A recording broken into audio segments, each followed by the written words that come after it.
Welcome into week one, NFL football officially back. Chatterbox Bengals here to take you through the whole game as the kickoff is underway for the Bengals and the Patriots in week one. Craig, happy to have you here. How do you feel? Happy week one, my man. I'm That's right. good. I'm, interesting morning already. For Jamar sure. Chase is active. T. Higgins is not. They activate Kendrick Pryor. He is inactive as well. Probably just a little Jamar Chase insurance plan, but Right. nonetheless, it is open in orange, and we are ready for kickoff. And these uniforms look great. I love the all orange. I think it's a great look. And we see a penalty on the first dynamic kickoff of the Bengals season. Patriots player left the contact zone early. And boy, oh boy, after watching college football for 12 hours yesterday, I can confidently say I do not like the new kickoff as much. No, you're opposed to it. Yeah, I don't know. I saw the strategic kick into the end zone in the Eagles-Packers game, and then the one that just rolled into the landing zone on Thursday night. I think teams are going to use it to diminish returns as opposed to make more of them like the NFL expected. At least so far, it seems like that's the case. I don't know. Maybe it's just because any change is something I'm going to oppose when it comes to football, at least at first. Yeah, it does feel like one of the things that we've yet to really figure out and see is what the strategy is going to be behind this new kickoff. And, I certainly think that there's going to be scenarios where you're going to see returns. Strip sack, Joe Burrow. I don't. Stripped. Bengals recovered the fumble. But boy, oh boy, those O-line, new and improved O-line, not a great start. Immediate pressure, and they knocked the ball loose. Jamar Chase is in the game to start, so that's good. I know they said he's going to be limited, but it's good to see him out there to start the game. Great play by Burrow to recover that fumble. That should have been Patriots ball, in all honesty. That's a great stretch to grab that.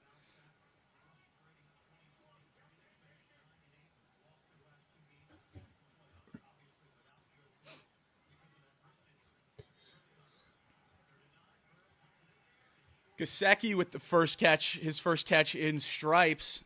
Love to see that third down threat. That was always Tyler Boyd's spot. That third down and 8, third down and 9. That was always where you'd look for Tyler Boyd. I've said time and time again, I think Gesicki's going to be the one to slide into that role. And on the first long third down of the season, that they go to him. But about a yard or two short, the Bengals are going to have to punt on their first drive of the season.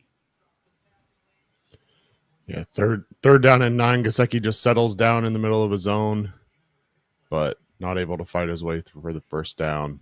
Picks up 7, punted away. First look at the new punter. Let's see if he can be better than Brad Robbins. Certainly can't be worse. Certainly can't be worse. That's what they're saying. Lands inside the 5, rolls into the end zone for a touchback. First punt of Ryan Rakow's Bengals career is a touchback, and now Jacoby Brissett taking the field for the Patriots with this offense. With Craig, let me tell you, I was looking at this depth chart for the Patriots. Not a lot of pieces on this offense that scare me a whole lot. Give Ramondre Stevenson his respect. Stevenson, give him, yeah. Give Ramondre Stevenson his due, and other than that, not a whole lot to be scared of, as you said.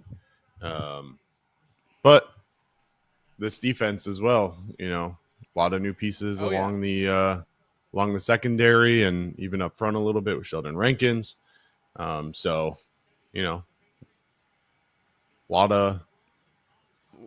to prove here. A lot of time on the first play of the game for Brissett. He finds Hunter Henry for about 9 yards on first down. It's going to be 2nd and 1 for the Patriots.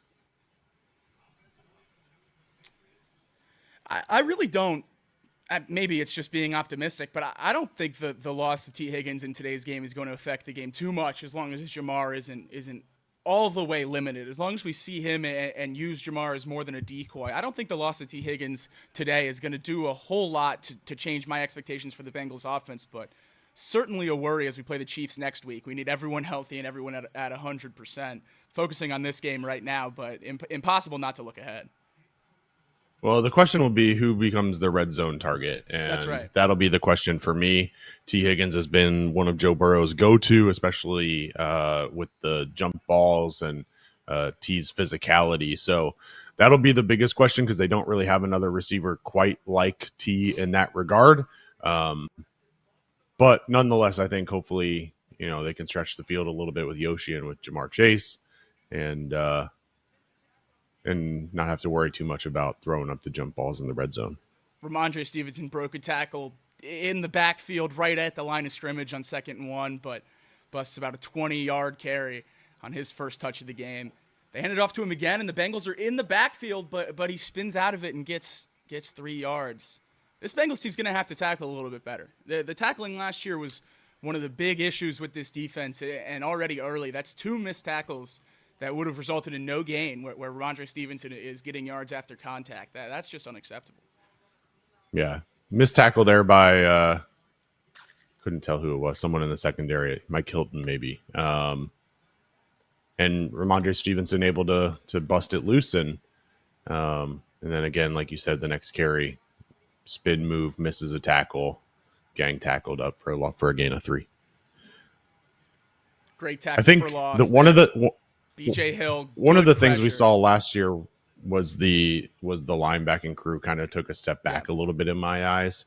I'm hopeful that the talent is there and that won't be a consistent issue, but certainly something that I'm going to be looking for early on this year is what exactly does that second or that linebacking crew look like, and do they improve on their wrap-up ability from last year? Absolutely. We've seen both those guys, Pratt and Wilson, play at very, very high levels in meaningful games. And then last year, once they're both locked up long-term, they take a big step back. Hopefully they get back to that level that we know and love, especially from that playoff run a few years back when we got to the Super Bowl. And obviously, I think Logan Wilson made the play of the game on Cooper Kupp. Not to bring up bad memories in week 1, but the Bengals get off the field on 3rd and long, and it looks like the defense woke up a little bit there. A bad throw by Jacoby Brissett, but Dax Hill right in the back pocket of KJ Osborne in coverage. A really good play on the outside at corner. I'm so excited, unbelievably excited for Dax Hill at corner, and a PBU right there is a great start for him. Absolutely. Yep, crossing route. Able to stay with his man all the way across. Patriots punt. Stick that hand out there. They're better than we did, and they do. Fair caught on the 11 by Charlie Jones. Bengals offense will try to go 89 yards to get the first score of the season. After 3 and out on their first drive, the defense stands up. And that's what I want to see from the defense. Obviously, you want the offense to go out there and get points on their first drive of the game, but that doesn't go according to plan, and the defense comes out and still does what they're expected to do. So that's a good sign against, as we said earlier, an offense that we just don't really believe in.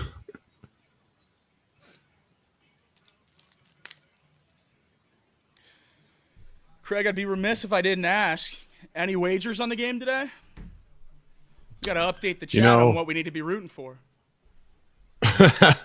Here's the thing. I have officially taken a step back from my wagering. Wow. Bad timing. Yep. Or maybe great timing, depending on how good I am at wagering. Look, I think that there's some interesting lines out there. The one that caught my eye, quite frankly, and not necessarily for benefit of the Bengals, was Joe Burrow over under 244.5, I think was what I saw. My hope, and obviously we'll see how the game plays out, my hope is that he just doesn't need to throw that much. Obviously, at the time, there were questions about whether or not T. Higgins and Jamar Chase will be active. Now that we know Jamar Chase is and T. Higgins isn't, it'll be interesting to see how that plays out. But that one was an interesting line to me for sure. Also, just, game one, there's a lot of close games. So the Bengals being 8.5-point favorites or whatever it was, you're going to see a lot of close games across this week one as teams kind of figure things out and get really accustomed to being in an NFL game again. Oh, yeah. And so, favorites over a touchdown in week one almost never hit. And then you see underdogs have success at well above a 50% rate covering in week 1. So those really good teams just aren't all the way up to speed yet, it seems. So the gap is a little bit shorter. But for me, just in this game, I had Jamar touchdown. As soon as I heard he was playing, that was a no-brainer. Had to run and take that sucker. And then I took Andre Yoshivas over 45.5 yards. I really think without T, he's going to step up. I have a lot of faith in him this season. And then Joe Burrow over 9.5 rushing yards. I think he's going to make something happen, have a crazy good play. We all know that one where he made Chris Jones miss in the backfield in the AFC Championship a few years ago. I think people are forgetting about his legs. I think he's going to remind him today with a long run. So those are my couple wagers today. Oh, and of course, Mike Gesicki, first touchdown, still in play a few drives in the game. Fingers crossed on that one. Bengals with the ball. Handoff to Zach Moss for just about 1.5 yards on first down. It's going to be second down now for the Bengals offense. Well, one early takeaway for me is that I got to figure out my streaming situation. You being a solid 20 seconds ahead of me. Oh, no. Definitely not the ideal situation. I'm just now seeing the Zach Moss handoff. Swallowed at the line. So immediate replays on here on Chatterbox Bengals. The biggest thing that we'll need to get squared away is making sure that I have a reliable source of video that is not significantly behind. And I tried our friends over at Stream East. They are even farther behind. Oh, that's good. So we'll we'll power through this week, and hopefully before next week when we're live again, we'll have it all squared away. I'm not even fancy over here. I'm new. I'm streaming as well. I would expect the same thing if I was hardwired, but I thought we'd get lucky. Yeah, we did not, in fact, get lucky, as they say. Second carry for Zach Moss, 3rd and 6 now for the Bengals on their second drive of the game. Yep. And for no way to pause Spectrum, which is an interesting move on their part as well. Doesn't make it any easier to say the least. Running, and here's the carry. And, folks, flag in the defensive backfield. But, folks, that's definitely more than 9.5 yards if we're counting. Flag in that spot in the defensive backfield certainly looks like a defensive penalty, but you can never be sure.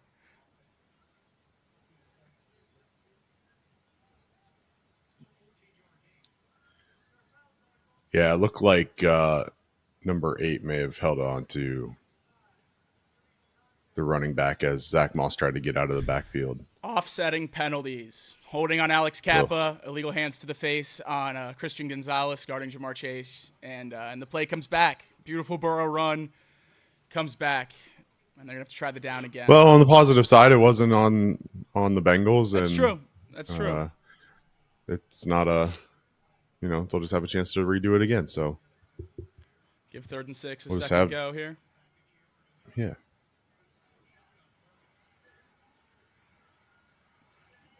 Burrow finds Tanner Hudson underneath, but he's cut down about 1 yard short of the first down. The Bengals are going to have to punt on their first 2 drives of the season.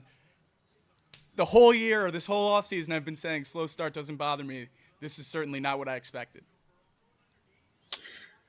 Yeah, I think there's a difference between a slow start and picking up 12 yards in your first 2 drives. Yeah. And I'll say this. They haven't taken a shot yet, right? So, maybe they come out. Booming kick. 3rd drive. Oh, my gosh. Ryan Reckhow with almost a perfect punt. But they're saying, they're saying it went in the end zone. That ball rolled straight out the sideline. It had to have been inches into the end zone if it was. Oh, just barely crosses the goal line. That's a cannon of a leg. That's such a shame. Almost a perfect punt.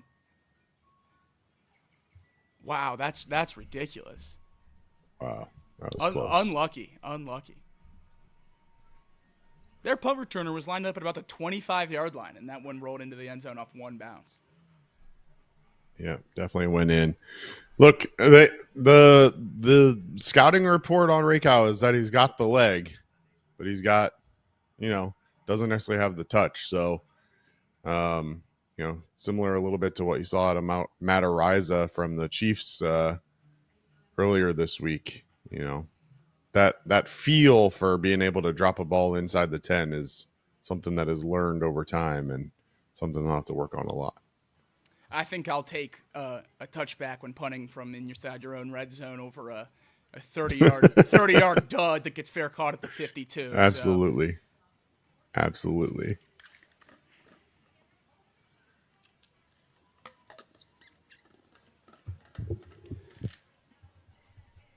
Bengals offense just not getting anything together. 20 total yards. 8 rushing yards for Zach Moss. 2 for 2 for Joe Burrow for 12 yards. Sacked once. Burrow fumbled, recovered himself. I mean, just a rough start on all fronts, really, for the Bengals. There's no real great thing to pull from those first 2 drives.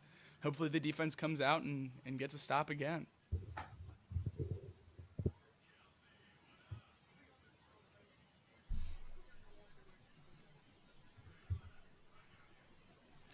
Looking around the league during the commercial break, Interesting. Cardinals are up 7-0 on the Bills.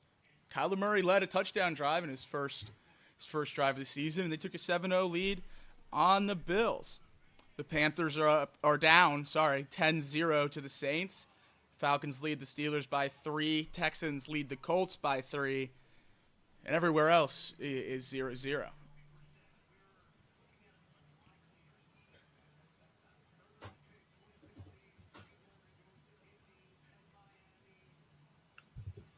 Justin Fields getting the start in Pittsburgh with Russell being down with his lower body injury. I wonder if Russ is ever going to get that job back. I think his opportunity to start in Pittsburgh was week 1 and playing to a level that they didn't think they could pull him. I feel like Justin Fields' ceiling is just so much higher. They're going to rock with him the rest of the year. First play for the Patriots is a handoff to Ramondre Stevenson, who just drags the pile for 7 yards.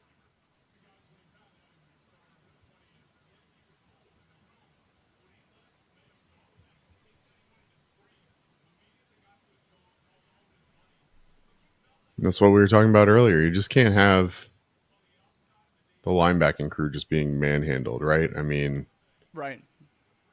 You've got 3 or 4 different Bengals in there trying to bring him down, and just unable to do it. Great pressure by Trey Hendrickson, but Brissett spins out of it. Scrambles for the first down. I mean, that's great pressure by the defense. The middle of the defense in coverage was just drawn so far away, and Brissett scampered for just enough. Man, the D-line's getting it done. They're getting back there. They just can't quite finish.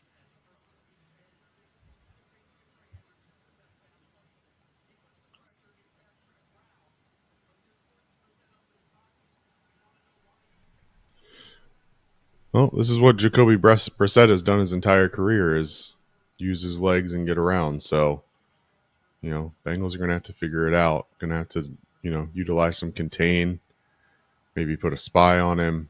Free blitz. They're getting the pressure, like you said, but they're only bringing 4, and then he's able to escape. So eventually you're going to have to either put a spy on him or extra men.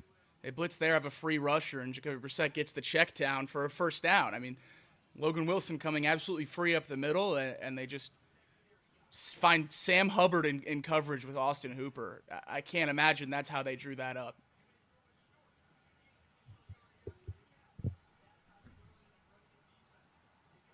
Yeah, that was interesting because you've got multiple men showing blitz pre-snap. Somehow Logan Wilson literally up the gut, completely unblocked. But that zone blitz scheme just leaves Sam Hubbard all alone and can't keep up with Austin Hooper. 2-yard run for Ramondre on first down. It's going to be 2nd and 8 for the Patriots. Joe Burrow with that gold captain's patch this year, his 5th year being the captain of the Bengals. I know captain is pretty much just, semantics. You can lead without that C on your chest, but pretty cool for a guy like that to come in as a rookie for a franchise that really needed leadership and take over from day one and get this team to where we are now, where we're talking about Super Bowl in the preseason. That gold patch matching his golden hair. That's right. A bootleg for Brissett on second down. He can't find Austin Hooper. It's going to bring up 3rd and 8.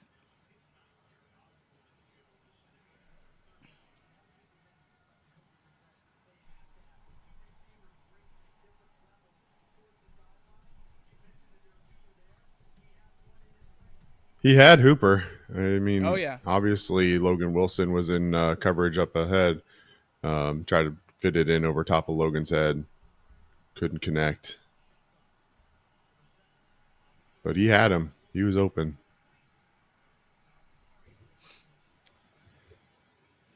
.430 remaining here in the first quarter. Still 0-0 between the Bengals and the Patriots. Patriots pick up the first down. It's 1st and 10 now.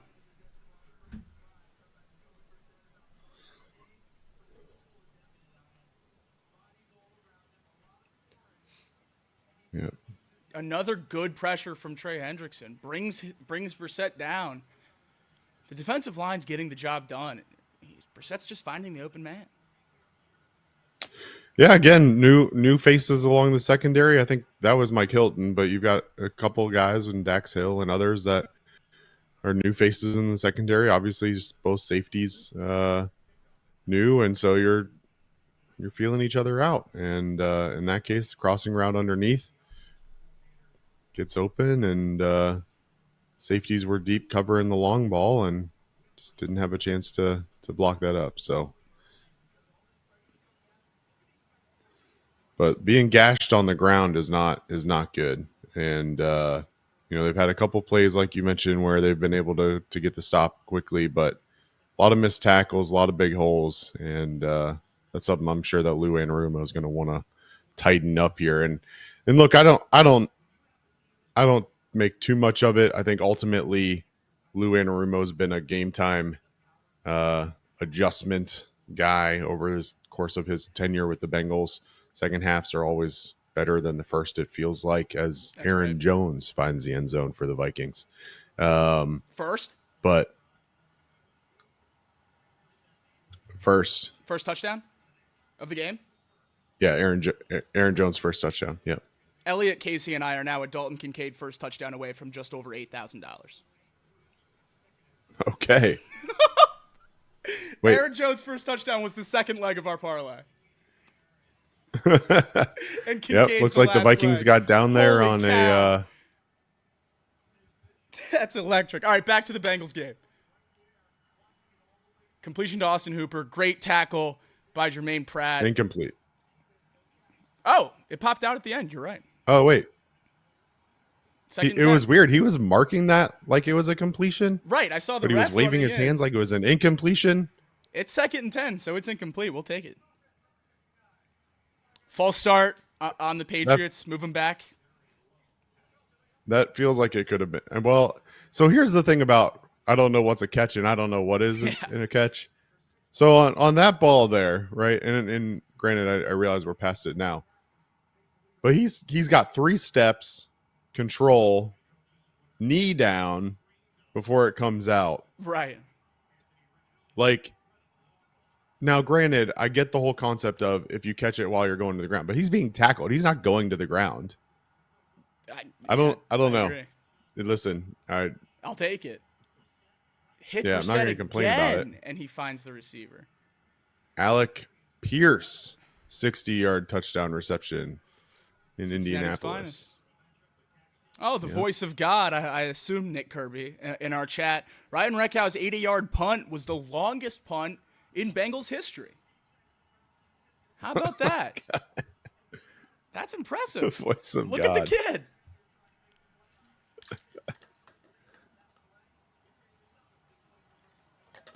Just about 2 minutes left here in the Listen, first quarter. I'll say this: they're going after Dax Hill, Oh yeah. and rightfully so. yeah. They should. But Well, Cam Taylor-Britt, former Husker, current Bengal, future star in this league. So you're obviously not going to throw at him. yep, Jacoby Brissett, he's not a scrambler if you ask anybody, but he certainly knows how to get it done when he has to.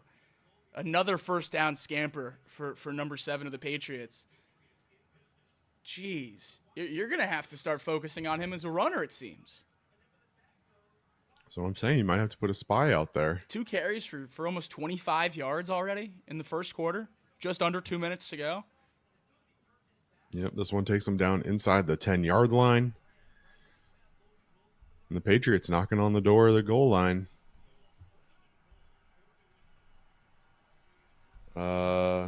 Well, you had Dalton Kincaid first touchdown, right? I did. Unfortunately, that's not going to happen. No. Kyler Murray touchdown to Michael Wilson for 5 yards. Too. You said that earlier. Dang it. Yeah, so that's such a shame. 8,000 out the window. That's a good start for vibes for the season, though. 2 of 3 of your first touchdown score parlay. We're gonna hit one every week. Here you go, Jay. I'm just seeing Jay Tefeli's nice tackle in the backfield. So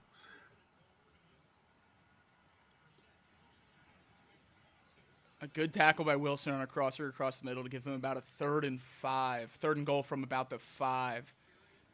With no Cedric Johnson active today, I was really interested to see how many of these depth guys we'd see on the defensive line. Obviously, Jay Tufele, not exactly that. We knew we'd see him, but some other edge rushers might get some play that we might not have expected coming into the season. Obviously, Joseph Osai I was a little surprised to see. Yeah, a little surprised to see Ced inactive. I thought he looked really good in the preseason. I agree. I know the Colts game that we did together called his name a lot, but that will bring us to the end of the first quarter. Patriots 0, Bengals 0. Patriots driving inside the 5, trying to take the lead in the second quarter. Alex Wallace puts it in the chat. New England's outplaying the Bengals in basically every facet of the game, and I think that's exactly right. They're rushing the ball very, very well, including Brissett. They're finding the open man, even though none of these throws are really that flashy, averaging just 6 yards per completion, but he's still getting the job done. Or per attempt, sorry, but he's still getting the job done. The running backs are finding open space. I don't know what more the defense can do. They seem to be close to everyone. They seem to be getting Jacoby Brissett through all of his reads and forcing him to run. Then he's picking up 10, 11, 12 yards. It's frustrating, but I think a lot of that's a product of the offense's inability to move the ball as well. Yeah. Yeah, I think, look, the trenches, especially in the run game, are clearly going to the Patriots right now. They've got 10 carries for 56 yards in the first quarter. Obviously, 2 of those for 22 was Jacoby Brissett, but Ramondre Stevenson, 6 for 24. Antonio Gibson, 2 for 10. I mean, you know, when the Patriots are dropping back, the Bengals are getting pressure, but Jacoby Brissett's slipping out. But when they're running the ball, they're picking up chunks at a time, and that'll have to be cleaned up moving forward. Yeah, and then again, obviously on the other side, you talked about it earlier, but they're really picking on Dax Hill early on, forcing the converted safety to really earn his paycheck here. And Jacoby Brissett, 5 of 8 for 51 yards in the first quarter.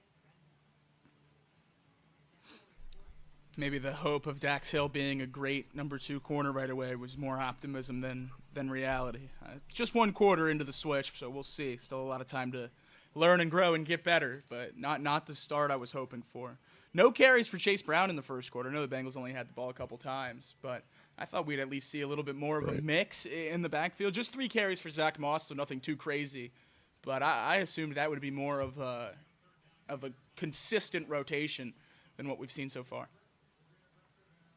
Well, when you run a total of 6 plays, it's right hard to really get your depth in there a whole lot. So, yeah. You know, we'll see. I wouldn't be shocked to see him come in as a change of pace here, maybe in their first drive of the second quarter. See if you can't get some quick early swing passes out of the backfield, get something going. Obviously, got to get some chunks here on your first opportunity and really kind of set the pace a little bit better. But to your point, I mean, concern yet again on a potential slow start for the Bengals. Touchdown, Ramondre Stevenson on the first play of the second quarter. 6-0 Patriots pending the extra point. Certainly not the start we wanted for the Bengals. 4-yard carry for Stevenson. Again, untouched as he goes into the end zone.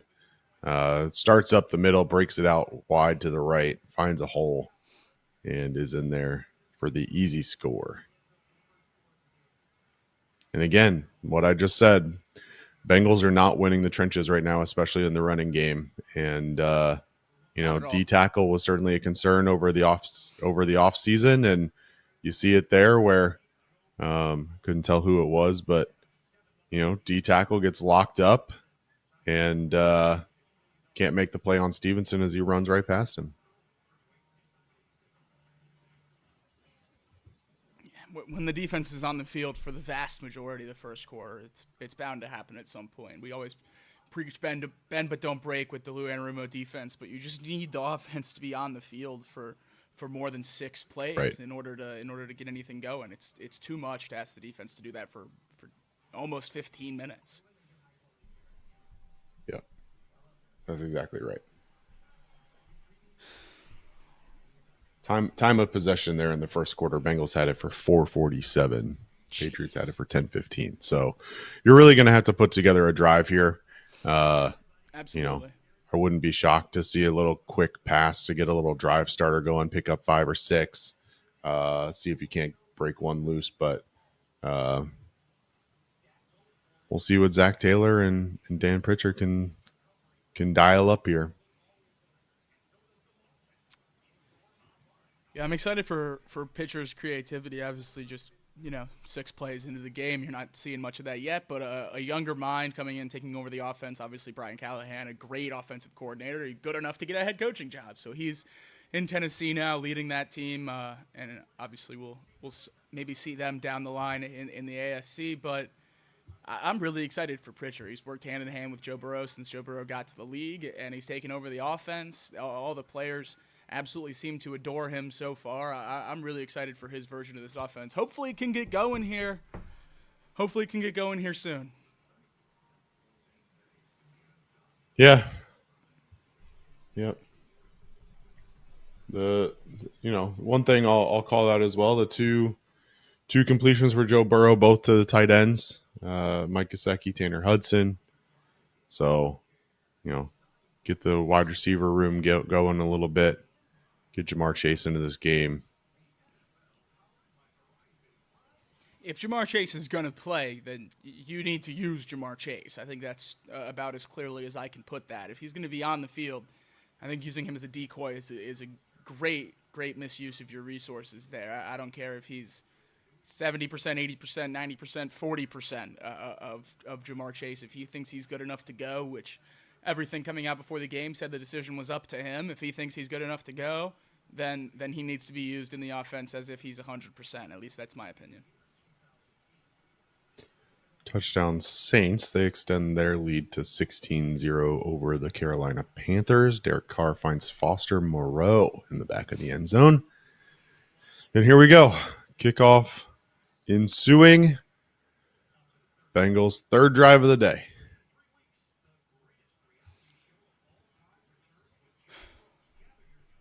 Let's get them all moving, 9.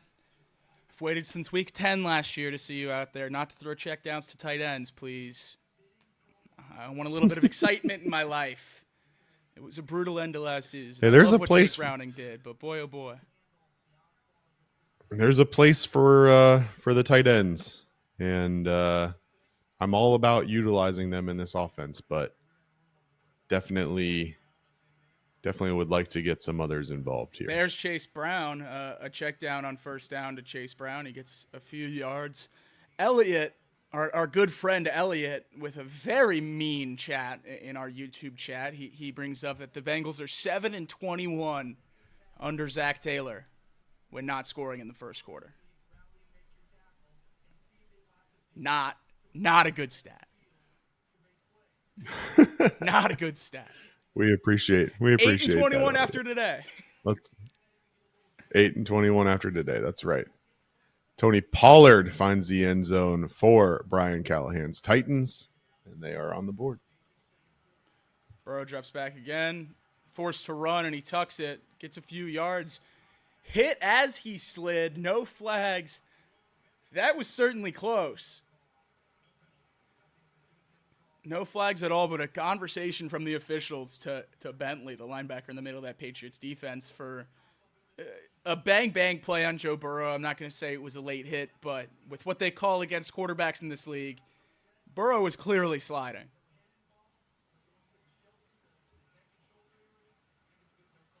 Yeah. You made it out to be more aggressive than it really was. I don't know. Hey, if they hit Joe Burrow, get it, I'm gonna come at him.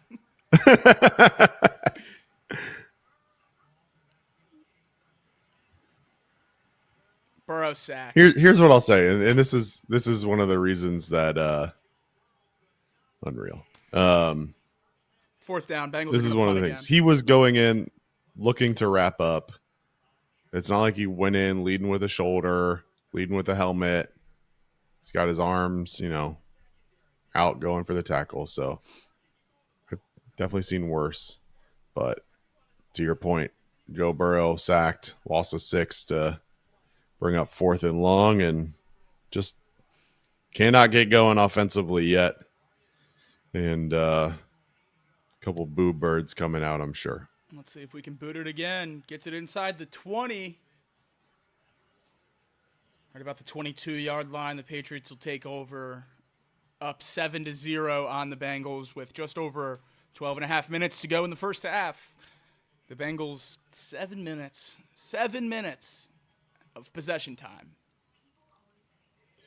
Yeah, look, the defense just gives up that long drive. You need a breather, and what happens? The offense goes out there and holds the ball for 2.5 minutes and gives it right back to the Patriots offense. And again, if I'm the Patriots, I'm looking to continue to establish that run game. I'm clearly winning in the trenches, and I'm going to use that advantage that I have right now. And until the Bengals can show me that they can stop me on the ground, I'm probably going to take advantage of that and continue to wear down this defensive front seven. Yeah, I don't know why you would change what you're doing right now if you're the Patriots, because it seems like everything is working. Yeah. We're gonna need something to pick these vibes up, Craig. I didn't want to be this down this early in the season. It's supposed to be our year. The Super Bowl's in New Orleans, and our guys played college football in New Orleans. Don't you know that? Like, this is our season. The script writers set it out for us. It's not supposed to start like this. Well, we were 10-6 in the Super Bowl year, so we're not going to win every game. It would be nice. Certainly didn't chalk up an L to the Patriots to start the season on the prediction. So, yes, definitely need to get something going. A big play from this defense would go a long way. Maybe a little interception, a little fumble recovery, something to just turn the tides a little bit and get some momentum and this crowd back into it in week 1 here. Geno Stone led the league in picks last year. Most of those picks came at the beginning of the season. It would be great if you could get another week 1 pick this year. Kudos to Gerard Mayo, though. It's, at the end of the day, I know everyone focused on the Bengals winning, and now we're focusing on their shortcomings just 3 drives into the game. But Gerard Mayo, rookie head coach, a lot of question marks on that Patriots roster, and he has his guys ready to go. They're playing hard-nosed football. They're ready to roll. So, I mean, I guess if you're going to say anyone's doing a really good job right now, it would be him. Yeah, I mean, you kind of expected him to kind of take a little bit of a similar approach as Bill Belichick, right? I mean, have really stout defense, run the ball, control the football. Obviously, Tom Brady gets all the flowers, and he should. But a lot of the success that the Patriots have was based on a really, really stout defense. And, outside of a couple years with Randy Moss and otherwise, like, they were never crazy talented offensively. And so, very similarly this year, outside of Ramondre Stevenson, not a whole lot of guys that scare you a ton, but when they're controlling the trenches the way they are right now, it just, You don't need a ton of stars outside because your offensive line is plowing the way for your running backs to pick up chunks every single time they touch the ball. And, they ran it here again on first down, and nice play by Jay Tefeli again. His second nice tackle in the backfield holds Ramondre Stevenson to no gain. Would love to start saying that a little bit more. Ramondre Stevenson for no gain. Play action rollout for Jacoby Brissett. Ball's caught, but I don't think his feet were in bounds. Yeah, it's going to be incomplete for the Patriots. Third down. Yeah, the QB and 9. comparison that they put on screen: 5 for 8 for 51 versus 3 for 3 for 18. Gonna have to pick up some chunks.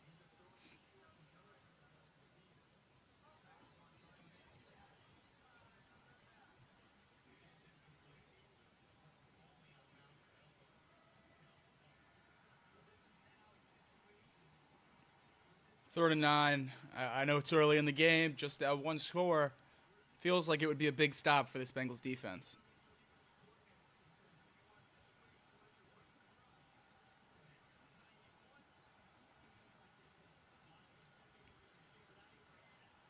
I don't think it's worth challenging, but showing that replay on that out route there, he may have actually had 2 feet down, but I couldn't tell if he was bobbling the ball or not. Jacoby Nonetheless, Brissett just sails the hitch on third and 9.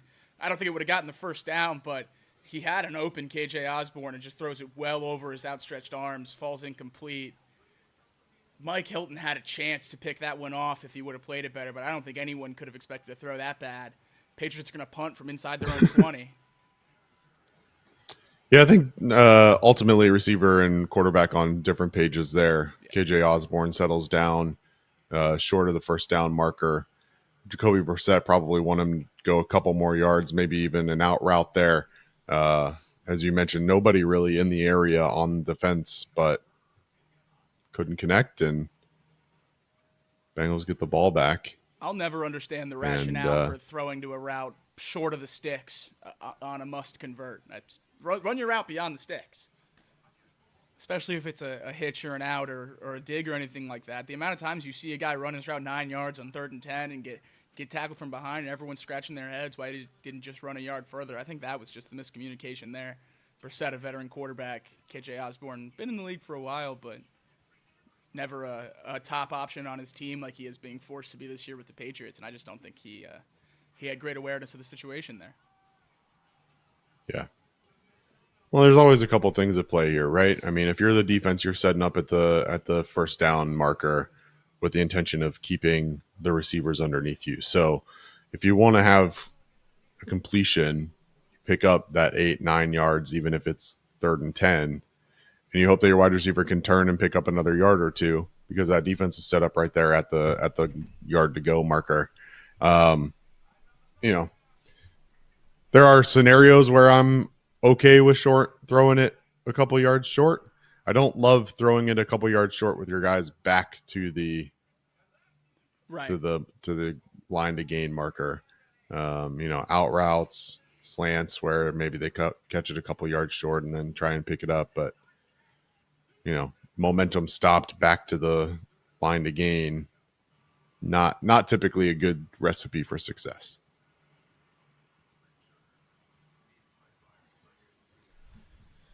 Bengals do just need to take some. But that was the first. Yeah, for sure. And look, the Bengals need to pick up some chunks, but great outing there from the defense after the offense didn't really give them much of a breather. They come out, they hold the Patriots, and give the ball back to the offense. So now it's the offensive turn.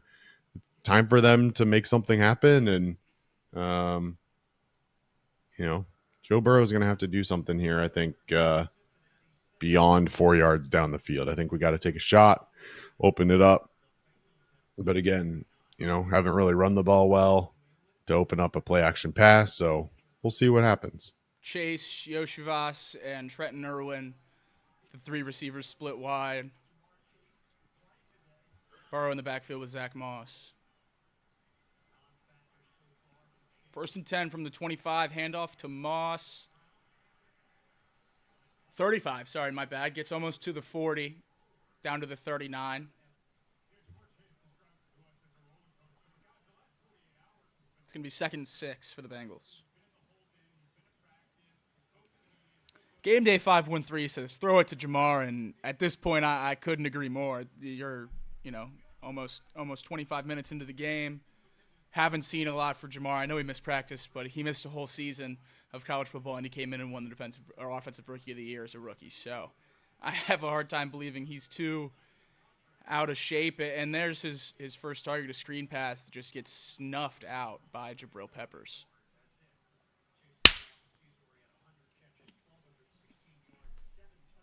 That's the kind of stuff I want them doing for Jamar. Get the ball in his hands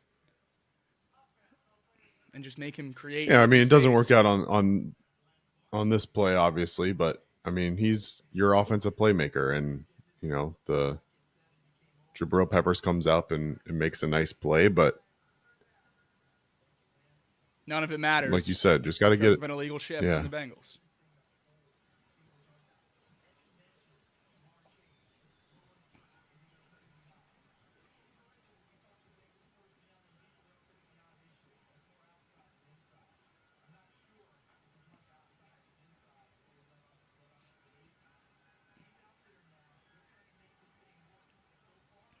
Mike Gesicki in the slot at the bottom of the screen. 3rd and 6. We talked about earlier how he might be that new 3rd down red zone threat. Joe Burrow drops back, scanning the field, can't find anybody, lets it go down the sideline. Andre Yoshivas, phenomenal toe tap grab across the 50. Going into the end zone, Bengals on the 49. Great play by Yoshivas to get both feet down there. Burrow running for his life. True scramble drill. Yoshivas running a streak. Works his way back towards the quarterback. Sets up by the sideline. Taps both feet. I think he gets a 3rd foot down as well just to be safe. He's a really exciting player. I think he could truly emerge as the wide receiver 3 full-time here. I know we talked about a consistent rotation with him, Charlie Jones, Irwin, Burton, all those guys, but I think he's the one that could be the first one to take the step. Burrow drops back again and checks it down to Moss, and Moss drops it. Incomplete pass. Got to catch those. Got to catch that. Oh, man.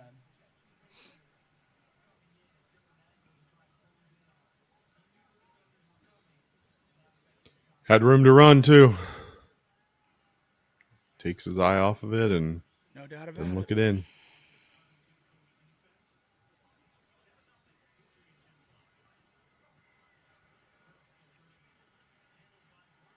Chase Brown comes in after the Zach Moss drop, and they find him in the flat for a few yards, but still no downfield passing attack for the Bengals whatsoever.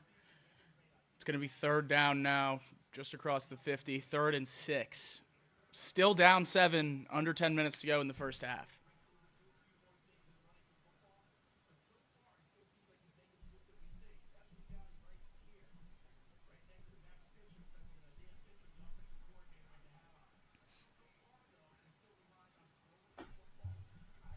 Well, look, at least the Bengals offense is getting some chunks here. They're, pick up their first down of the game. So, they're putting a couple plays together here, and, don't be surprised to see if we can't take a shot here. And either the Bengals just got a free play, or that was the greatest jump an edge rusher has ever had in the history of football. Okay, there's the flag. Just missed it at first. Yeah, that was about as offsides as it can be, unless he had telepathic control with Ted Karras and told him to snap the ball. Yeah, anticipating there obviously the play clock getting down low and try to jump in and just make something happen.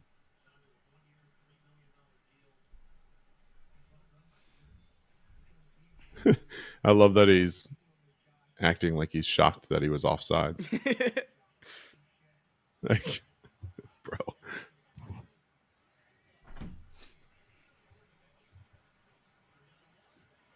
Third down and 1, handoff up the gut to Zach Moss. The Patriots had him stuck in the backfield, and he just finds a way through, falls forward, converts the first down. That's what we talk about with Zach Moss. He might not have had a 1,000-yard season or anything gaudy last year, but he led all running backs in the league in yards over expectation, and that right there's one of them for sure. Contact almost a full yard in the backfield, falls for a 1.5 yard gain, and picks up the third down. That's exactly what you signed Zach Moss to do, and he's doing it here early.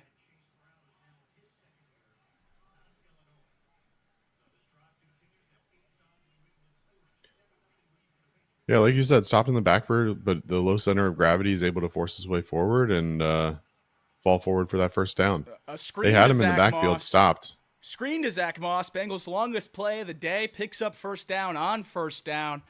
11-yard catch and run for Zach Moss. Still nothing developing downfield, but that intermediate short passing game seems to be picking up a little bit.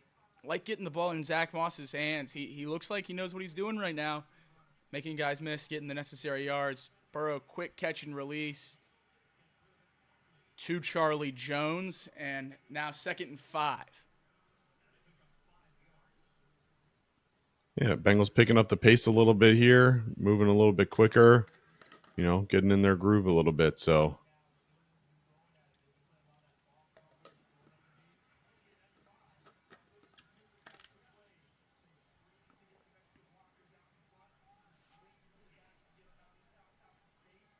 I like it when the Bengals go, up tempo a little bit, and especially when they've got the defense on the back of their heels a little bit.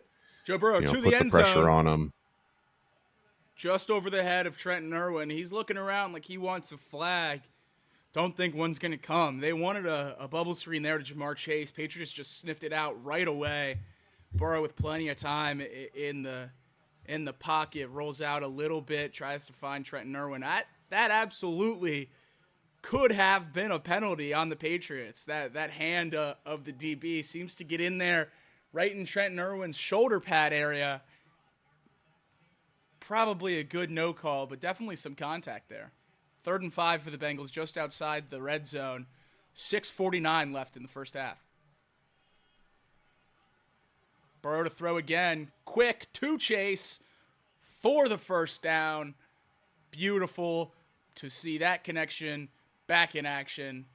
Wish it was a little earlier in the game, but I'll take it whenever it comes. 9-1 for some downfield yards. That's beautiful. A great hitch route. Works out of the tackle to make sure you get the first down.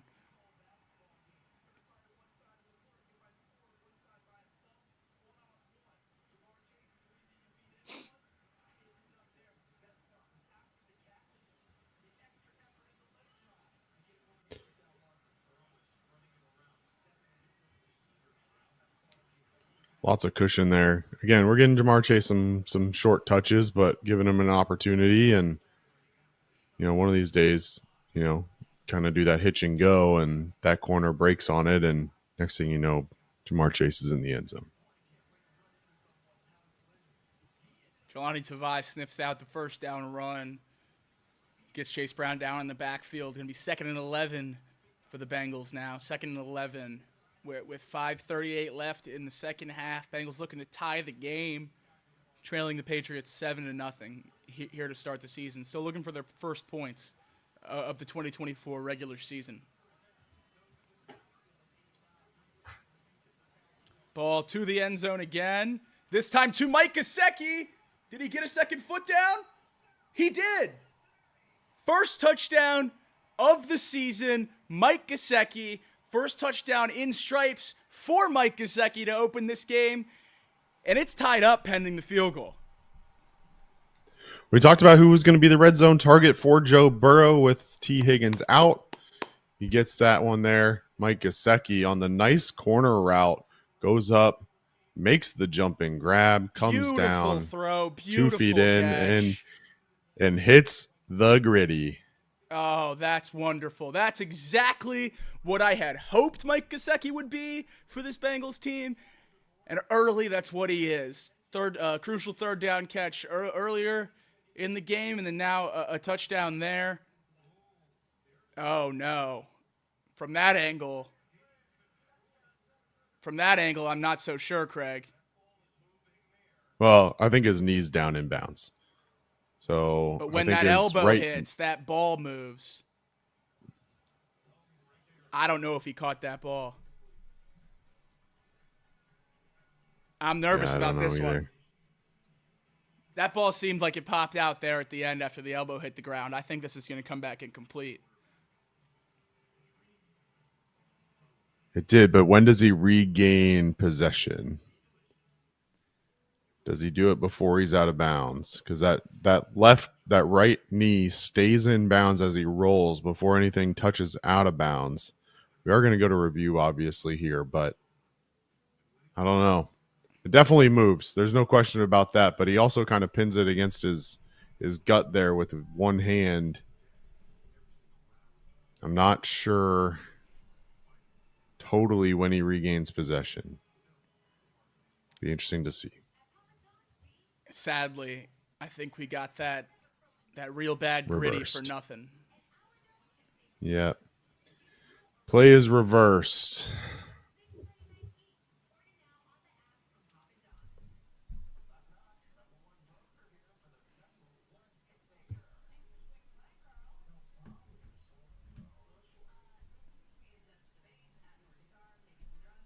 That's a shame. That's a real shame.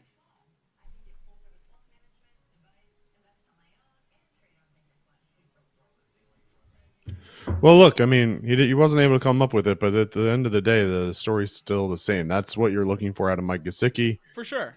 He was Absolutely. able to run that corner route, get open, makes a spectacular grab, just not able to hang on to it as he goes to the ground. But again, with T. Higgins out and with the offense reeling, having that kind of option and weapon is certainly going to be something that over the course of the year, I think you're going to see utilized a lot more than we've certainly seen the tight end position utilized over the last couple of years. Yeah, I think a lot of people hold on to the name value of Hayden Hurst and CJ Uzama, just guys that you could point to that guy and say, hey, that's our tight end.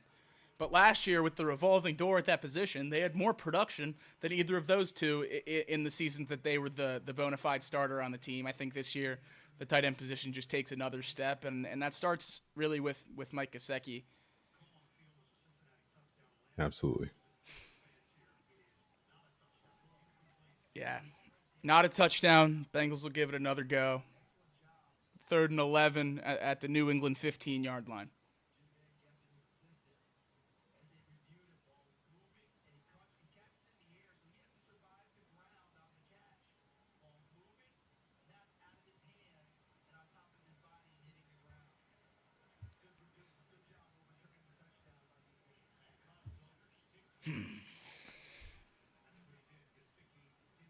That would have been nice.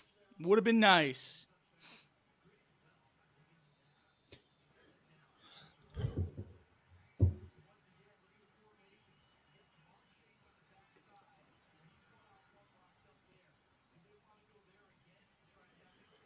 So it drops brings up back. 3rd and 11. Keep going to the tight ends. Oh, my. Tanner Hudson across the middle to the 1-yard line. Stripped, fumbled. Patriots recover. Patriots ball at about the 20-yard line. We're going the other way. I can't believe what I'm watching right now. I cannot believe what I'm watching right now.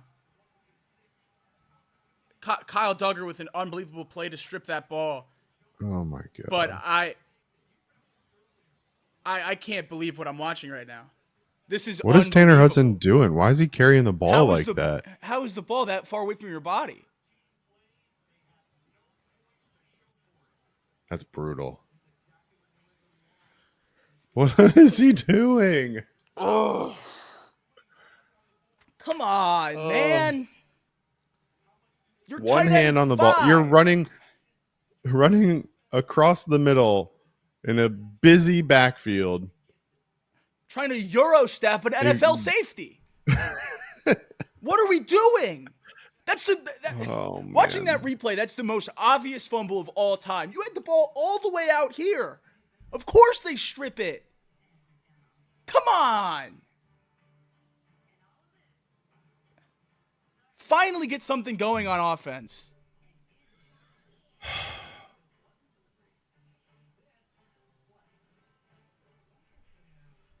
Unreal.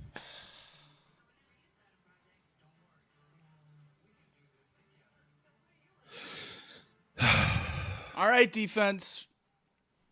We keep forcing them to go out there and just hoping they keep producing. It's a miracle this game's only 7-0. Patriots 18-yard line, 5 minutes left in the first half. Now with the ball.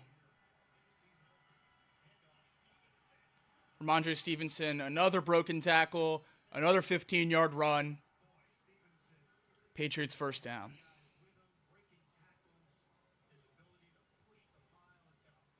Deflating, Jacob. Deflating. To say the least. To say the least. It's so early in this game, so, I mean, nothing's make or break yet, but, I mean, if you can't score when you're inside the 20 against this Patriots team,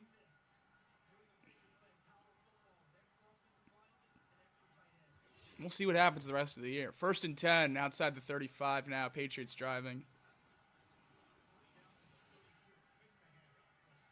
Brissett to pass. Stevenson in the backfield, tackled with about 4 or 5 yards to go for the first down. It's going to be second for the Patriots. I mean, at Touchdown some point, Brian Thomas Jr. in Miami for the Jacksonville Jaguars, who have a 14-0 lead over the Dolphins early on.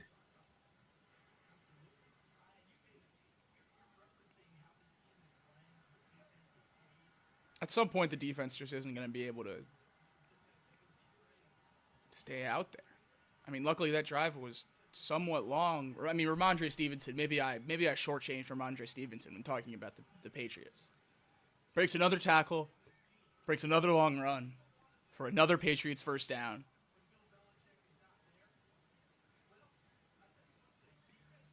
They're just getting out physicaled here. I mean, there's just too many plays. I mean, a lot of these missed tackles are arm tackles by secondary guys who are not wrapping up the way that you would expect. And so, you know, when Ramondre Stevenson's getting past the line of scrimmage without being touched by your front seven, and then you're stuck with guys like Dax Hill trying to make one-on-one tackles on the outside, I mean, it's just not working right now. So, you know, the front seven's got to step it up. Obviously, the secondary's got to tackle better, but, you know, at the end of the day, the front seven's getting manhandled by this Patriots offensive line, and Ramondre Stevenson's getting big holes left and right. He had another one there. And then even on that play, you know, slowly developing to the left, and he, you know, nice and patient, waits, and hole opens up, and he picks up 2 or 3, and what should have been a loss turns into a gain. And then a 17-yard pass to Tyquan Thornton. The Patriots are just moving the ball at will right now against the Bengals defense. Zero pushback. I don't want to say zero effort, but certainly doesn't look like the defense is fighting as we near the 2-minute warning here in the second half. Missed tackles on every run, blown coverages, and now you jump off sides. Well, and look, you know, guys like Dax Hill are getting beat on every play one-on-one, and so the Bengals move to a zone defense there, and Tyquan Thornton does his job. He finds the gap in the defense, and he sits down between 4 Bengals and has a wide-open, easy throw for Jacoby Brissett. I mean, the Patriots are doing what they're supposed to do, and, you know, Gerard Mayo comes from that Bill Belichick coaching tree, and if he and his staff can do anything even close to what Bill Belichick had done in the past and kind of how he ran his team, then certainly expect this team to be well coached and have opportunities. And they're showing right now that maybe they're being slept on a little bit too much. And Jacoby Brissett going 7-12 for 74 yards, dicing up the defense. Meanwhile, Ramondre Stevenson, 10 carries for 61 yards. Like, they can't be giving up 6.1 a pop. Regardless of who you're facing. And they've practice squad linemen playing right now. Practice squad offensive linemen are manhandling this new look Bengals defensive line. I mean, I said I was worried about the run defense, but maybe I should have been more worried.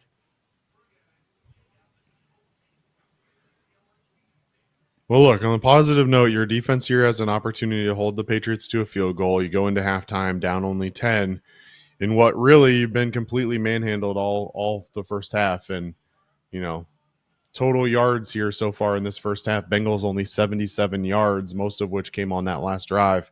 Patriots 168 total yards. This is an offense that we talked about at the very beginning, not supposed to be a dynamic offense, not supposed to be super powerful. And just right now, not going the Bengals' way. 94 yards rushing for the Patriots in the first half is certainly not going to get it done. And when you're talking about the Patriots versus talking about the AFC North and the powerful running backs that you have in this in this division, doesn't bode well for the future. So, when you've got guys like Derrick Henry and Najee Harris and all of these guys, Nick Chubb when he's healthy, this front seven is going to have to figure something out, and this secondary is going to have to learn to wrap up and make tackles too. And we saw the Ravens read option, Derrick Henry, power, all that stuff look virtually unstoppable against the Chiefs on Thursday night, and I think the Chiefs' run defense is very, very good. So if this is what the Bengals' run defense looks like against a team that I do not think is anywhere near a playoff contender in the AFC, I don't know what it's going to look like against those teams, like you said. I mean, Nick Chubb on the PUP list out the first 4 weeks, but there were some rumors that he could have potentially been ready to play week 1 if push came to shove. So expect to see him around week 5, and then obviously down the stretch. Our division is not the division that you want to play in with suspect run defense. Yeah. Well, look, Blackmore asks if David Bell replaced Lou as defensive coordinator. He might have. Look, here's what I'm going to say is that Lou Anarumo has shown time and time again the ability to make adjustments, especially at halftime. I'm going to hold out hope that this offense can figure it out and put up more than 10 points in the second half. And so, I'm not marking this game over by any means, but certainly exposing some concerns for this Bengals team as we move into more challenging schedule upcoming. And, don't look now, but it doesn't get any easier after this week. So, right. Final 2 minutes of the first half underway. 1st and 5 for the Patriots, and new addition Antonio Gibson gets about half. So,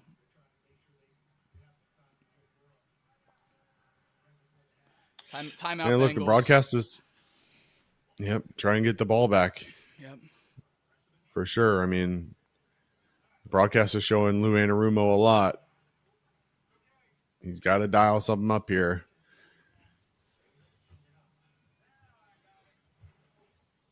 Usually being down a touchdown, 10 points at half, I'd be running to bet Bengals live right now, but with how this team has looked, I'm not entirely optimistic that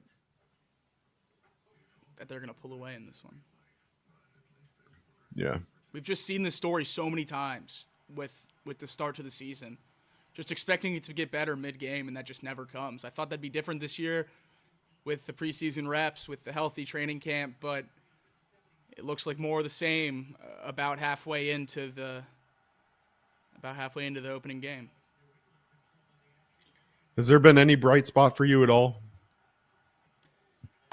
Like if I'm forced right now to say, here's the bright spot, I don't know that I really have don't one. know. I really don't know. The tight end position, maybe. I was going to say I would say tight ends, but you would have liked Gesicki to hold on to that ball, even though it was a somewhat tough catch. And then the D-line's been getting decent pressure on dropbacks. Jacoby Brissett's just been standing up and taking hits and delivering the ball, but they've been so bad against the run that I'm not going to say they're a bright spot.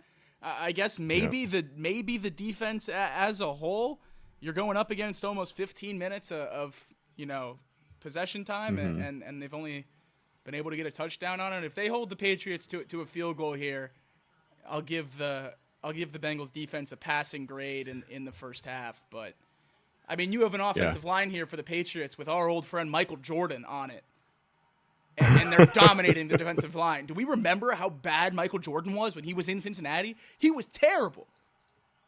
And now he's just eating our pass rush. First down, Patriots inside the 15-yard line. This is ridiculous.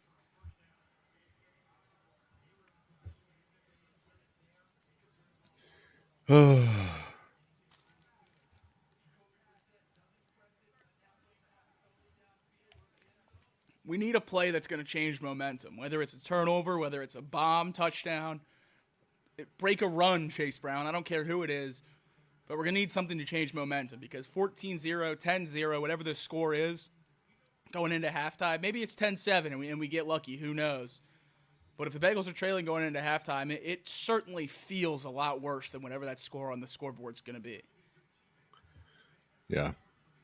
And again, just another very simple check down there, and Patriots find the open spot in the zone and easy first down. I mean, it just Brissett drops back, fires to the corner. Incomplete pass. Thought it could have been a pick. Thought it could have been a touchdown. Hunter Henry on Geno Stone in the corner of the end zone. A true 50-50 ball. They both get their hands on. Oh, Stone almost had it. Really, really almost had it. And then Hunter Henry makes a great defensive play to knock it loose for an incompletion. But, man, there's Geno Stone's ball skills at work right there in the first game in stripes for him. A great over-the-shoulder catch that just gets broken up. For our fantasy football players out there, Kyle Pitts with a touchdown in Atlanta. We'll see how he gets used this year as the year progresses. But, yeah, Geno Stone, 2 hands on that ball, possession, and just couldn't maintain it as he went to the ground. Hunter Henry with a really nice play.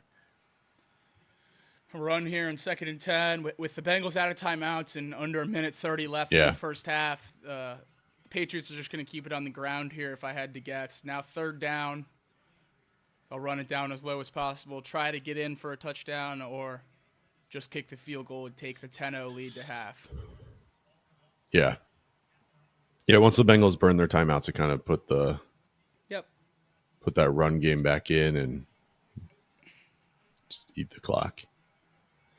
Let this clock get down to under 5 seconds before you snap the ball again. And then you as the Patriots start to think about using your 3 timeouts and how you're going to use them as you try and add points to the board here before halftime.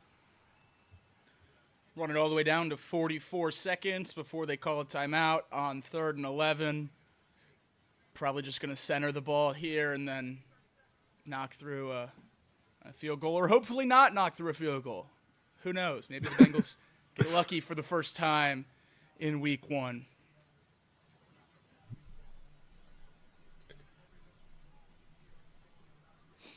And just a reminder, if things couldn't get any worse, you're thinking, the Patriots get the second half kickoff. The Bengals open the game with the ball, so the Bengals will presumably be down 2 scores and be kicking it away to an offense that has, quite simply put, dominated their defense today. So we're going to need second half adjustments. Yep. If you're the Patriots, you got to love the fact that you're going to go into halftime potentially up 10. Yep. And getting the ball back the way that you've manhandled this front 7, and see if you can't keep the defense on the field for a prolonged period of time there to start the 3rd quarter as well. Get them huffing and puffing, get them needing some oxygen. The Bengals just killed Jacoby Brissett.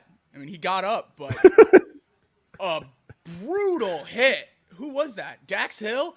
Dax Hill with a killer hit on Jacoby Brissett. On the drop back to pass that ended up being a mad scramble. Great play by Dax Hill. I don't think that's a late hit, but we'll wait to see. There was no flag thrown. No flag. And again, beautiful Brissett play, Dax. Kind of in between there. Couldn't tell if he was, it looked like he was going to slide, but he just not a very good slide by any means. No. Dax Hill laying the boom before Brissett even gets a knee down, let alone in the full slide. So Joey Sly, the Patriots kicker, played for the football team years ago, paid Panthers in between that and here. We'll see if he can bang through the kick on 4th and 11, which will be the last play of the first half of this Bengals-Patriots game. And for the Bengals, it could not have gone worse. Well, I mean, it could have gone worse. Injuries. Defensively, you got to be, Defensively, I mean, it's hard to say that you got to be happy, being down 10, but I mean, when your defense is on the field for as much as they were, and in the first half, over 16 minutes on the field, take away that one drive by the Bengals offense that went for 7 or 8 minutes, and they really have been on this field a long time. So Sly bangs Joey the kick Sly through. knocks through 10-0 Patriots as we head to halftime week 1 in Cincinnati. Bengals just really not able to get anything going whatsoever on offense. Joe Burrow 10 of 13 in the first half for 70 passing yards, 2 sacks, 8 yards lost on those for an 88.6 quarterback rating. Zach Moss just 2.5 yards per carry, 4 carries for 10 yards for him. Chase Brown just 2 carries on the ground today for 3 yards, and then Joe Burrow with the 1-2-yard scamper. Tanner Hudson is the leading receiver with 18 yards. And if you know anything about the Bengals offense, the game plan is always have Tanner Hudson be your leading receiver. That was sarcasm. Well, and don't forget that 15 of those 18 yards came on a play where he fumbled at the goal line. That's right.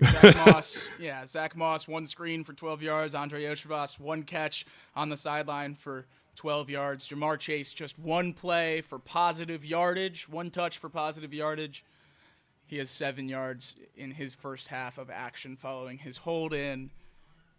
Not a lot of bright spots anywhere on this team as we go into the second half. Not a lot of encouraging signs.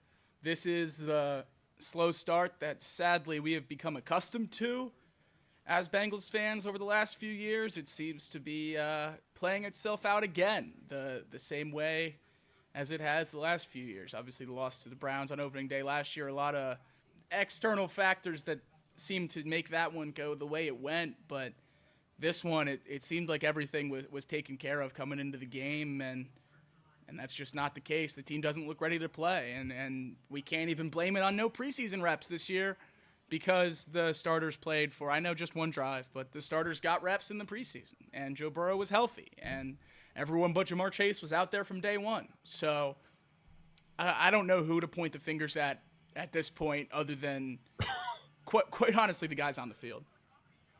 Sorry, that was just an insane play that just happened in the Bears-Titans game. Caleb Williams hits a receiver crossing. They're going to show a replay now. Hits a receiver crossing over the middle of the field. Ball bounces off of DJ Moore up into the air, grabbed by another receiver who tries to progress the ball. Then the ball is knocked out of his hands, fumbled, and then recovered again by the Bears. I'm watching it right now. That's insane. Crazy play. They scored. They scored in baseball based on the deflections. Does Keenan Allen get a PPR point for that with the deflection? Maybe he should. I don't know how that works. I think he should. Look, Joe Burrow's hit 7 different receivers, and that's a positive. One of the things that we talked about this offseason was about the depth on the wide receiver core and the tight end core, and that he's going to have lots of weapons to be able to give the ball to. And he has done that here in the first half. The problem is that they haven't done anything downfield. Longest pass of the day, I think just 13 yards to Andre Yoshivas, or 15 yards to Tanner Hudson there, I guess, on the fumble. Yeah. But look, nothing really downfield. Even on the Tanner Hudson play, ball was only thrown 5 or 6 yards, and then Tanner Hudson ran the rest of the way. So he's spreading the ball around, and that's certainly optimistic. But at the end of the day, we're going to have to take shots down the field. But more importantly is you're going to have to get that running game going so that the Patriots are forced to have to respect the running game. Absolutely. And right now, there's just nothing happening that makes the Patriots have to give any sort of respect that way. As Juwan Johnson catches a touchdown pass in New Orleans, the Saints absolutely running roughshod over the Carolina Panthers. That game, not even close. But back to the Bengals, it just, look, they've got four drives, 3 of which were 3 and outs, each of which under 3 minutes of possession. The last one, 13 plays, 63 yards, 6 minutes and 33 seconds, ends in a fumble at the goal line from Tanner Hudson. And it just, the defense having to be on the field for as long as they've been. The Patriots, obviously, first drive, only 3 minutes, 5 plays for 25 yards. But after that, 14 plays, 80 yards, 720, 3 plays, 1 yard, nothing. And then that last drive there, 12 plays, 68 yards and a little bit over 5 minutes. It just, the Patriots have been able to get a couple drives together there. And the biggest thing has just been the offensive line of the Patriots being able to dominate the Bengals front seven, and a number of missed tackles by the secondary that have allowed the Patriots running backs to spring some long runs. Yeah, you just need to play more fundamental football, and that's really what it comes down to. The offense focus, but just play better. You have the skill everywhere. The guys are on the field. I know you're missing T. Higgins, but we saw Andre Oshavas make a great play down the sideline. We've seen Jermaine Burton, who we haven't even seen yet today. We've seen him make great plays in the preseason. You need to just trust your weapons, I think, if you're Dan Pitcher, if you're Zach Taylor, whoever's heading up this offensive system right now. You need to trust Joe Burrow. You need to trust your players, and I think you gotta take the restraints off a little bit. All of these checkdowns, short yardage throws, inside zones, duos, all this stuff is so conservative for a team that I thought was really going to try to take advantage of a lesser week one opponent for the first time in a while. Because when we talk about these slow starts to start the season, it was the Browns last year who were a pretty dang good football team. And then the year before it was the Steelers. And regardless of what they are, a Bengals-Steelers game is always, a fight. So I thought the Bengals were going to take advantage here, really try to get the offense rolling early, and it's been anything but. I mean, I know they've only had 3 drives, so not many chances to do so, but certainly a surprise to me how this has shaken out so far. I think a surprise to everybody. Yeah. Well, let's take a brief look around the league as we are at halftime here of the Bengals and Patriots. Bengals obviously trail 10-0 around the league. The Falcons up at halftime over the Steelers 10-9. Kyle Pitts, as we just mentioned, with a touchdown in that one. The Cardinals, the surprising first half lead as they lead the Buffalo Bills in Buffalo. That one's 17-10 right now. Kyler Murray, 131 yards and a touchdown in the first half. Brian Callahan's. The Cardinals were one of my playoff picks in the NFC. So good start for one of my hottest takes of the NFL offseason. Kyler Murray looks great. There you go. We talked about the Bears driving. They have since fallen back, not driving anymore. They trail the Tennessee Titans and Brian Callahan 17-3. Will Levis with a touchdown. Tony Pollard, 9 carries, 64 yards, and a touchdown for Tennessee in that one. At halftime in Indianapolis, the Texans, they have a 12-7 lead over the Colts. CJ Stroud with 149 yards and a touchdown in that first half. The Dolphins just got on the board. Devin Achane punched it in from 1 yard out for the touchdown to make that 14-7 game. The Jacksonville Jaguars leading in that one. The Panthers, as I mentioned, just getting absolutely blown out. Derek Carr, 121 yards, 3 touchdowns in the first half. The Saints lead 30-0 at home in that opener. The New York Giants, home opener not going the way they had planned. Sam Darnold, 151 yards and a touchdown in the first half as the Vikings lead 14-3. Justin Jefferson, 3 catches, 50 yards, and a tutty. Yeah, a lot of star players, playing out, focusing, and having good opening games for their teams across the league, except for the Bengals. Very weird that the Saints have a 30-point lead on the Panthers. The offense just absolutely rolling, and Chris Olave has 3 fantasy points. I don't know if that affects anyone else, but that was not a good update to see on my end, at least, with the score that lopsided. Yeah. 30-0. They've got 3 touchdowns and 3 field goals and a half. 6 scoring drives in the first half. Alvin Kamara, 10 carries for 70 yards. He adds 2 catches for 6 yards. Rashid Shaheed with a 59-yard touchdown in this one. 2 catches, 60 yards, and that tutty. Foster Moreau adds a touchdown, and Jawan Johnson. So 2 tight ends there adding touchdowns in New Orleans. On the other side, Bryce Young, only 4 of 9 for 32 yards and an interception. rough start to the young career of Bryce Young, who last year obviously not living up to expectations, and so far this year not having much of an opportunity either. Meanwhile, CJ Stroud dicing up the Colts, 12 of 17, 149 yards and that touchdown. Joe Mixon in that one, 9 carries for 55 yards. Nico Collins has 3 catches for 79 yards. Stephon Diggs, 3 for 21 and the touchdown. The Bengals and that vaunted Panthers offense are the only 2 teams held scoreless through the first half of the NFL season. So a big old goose egg for the lowly Bengals, and that is a big shocker with that electric Panthers offense. Well, the Panthers have the ball 2nd and 10 on the New Orleans 43. Oh, no. With 18 seconds left in the first half. So let's not get too far ahead of ourselves just yet. 18 seconds and an opportunity to get on the board here before halftime. Bryce Young passes short to Deontay Johnson for 11 yards. They advance to the 32. Clearly they're now in field goal range.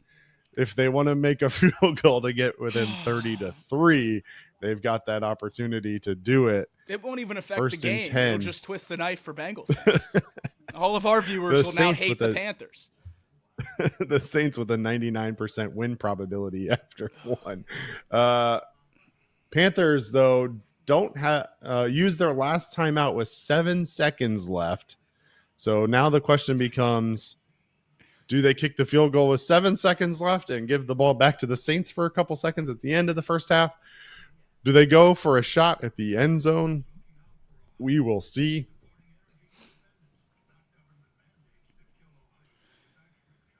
This would be heartbreaking to be the only scoreless first half team in the entire league, and you're playing the Patriots. I mean, that's just brutal. Well, Bryce Young passes short right to Xavier Leggett, ran out of bounds at the New Orleans 25 for 7 yards. It is 2nd and 3. And I would assume that the field goal unit will be coming onto the field for a last-second field goal there, unless they decide it's not worth it and just want to go for the end zone. Let's see what they do here.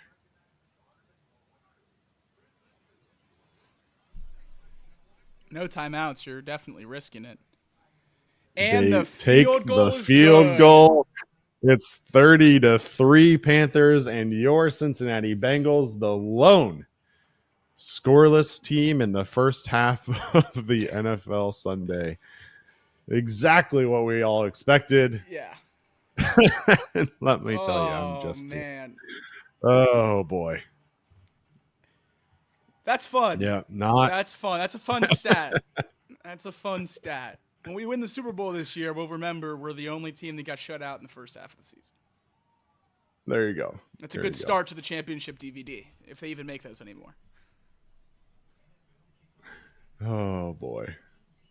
I mean, that's just unreal. I've said it 5 times in halftime. I don't know how it could have went worse. Unless someone gets hurt. Unless someone got hurt, I don't know how it could have gone worse than that. Yeah. Yeah. Well, look, it just sets us up for a really exciting second half. That's what they're doing. They're trying to make sure that we enjoy that second half. They've got people with plenty of beer in them to make some noise here in the second half. And will this defense, a 3-and-out to start the second half, give the offense the ball back, see if they can build on their successful drive that they had there at the end of the first half. Patriots nearly 100 more total yards. 11 first downs to 4 for the Bengals. Just pure domination. Yeah. And it starts in the trenches. And outside of Jay Tefeli, we haven't said a single name of anyone on the D line. That's right. And that's completely unacceptable.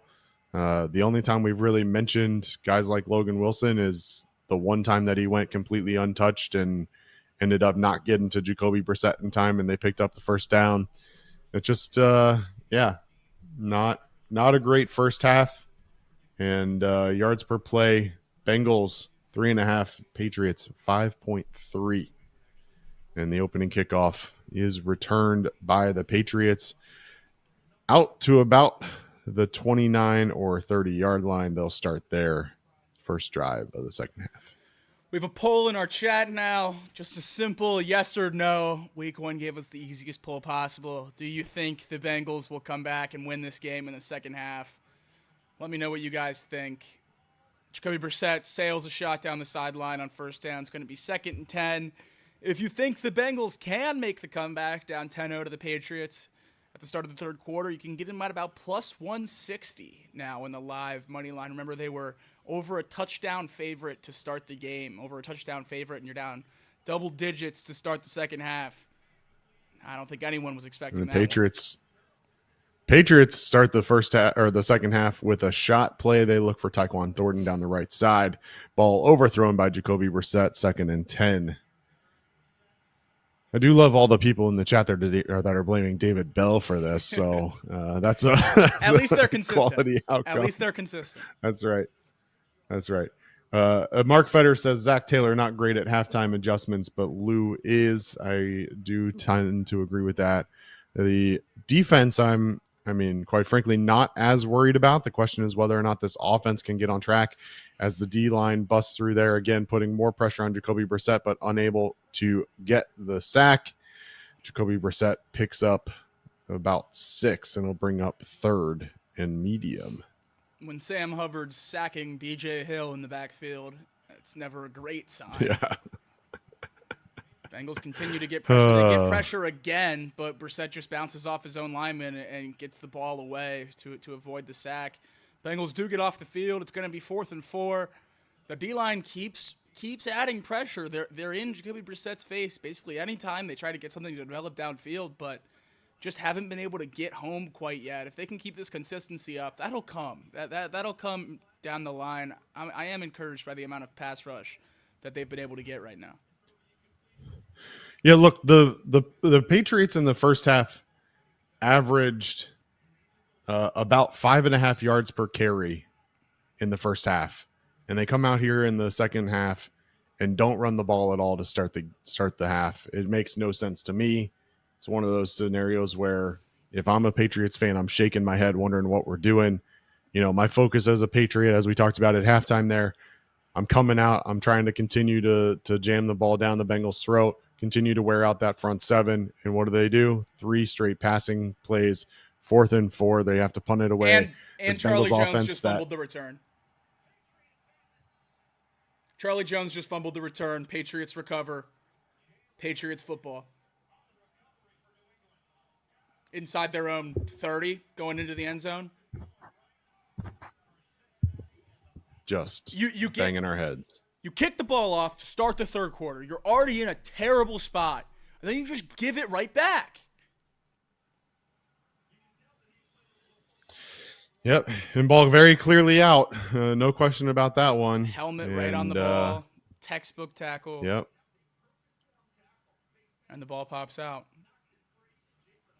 And all that momentum you may have just gained from your defense out the window.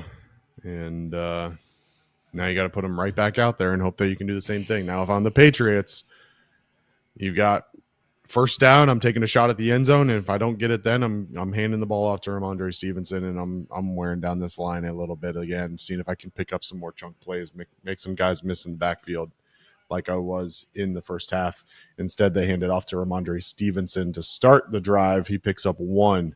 Joseph Asai and Logan Wilson in on the tackle for the Bengals. And Joseph Asai is a guy that we've talked about this offseason as someone that will need to step it up for sure. He makes a nice play there, shedding the block of Austin Hooper, being able to drop Ramondre Stevenson before he is able to get loose. Hand it off again on second down.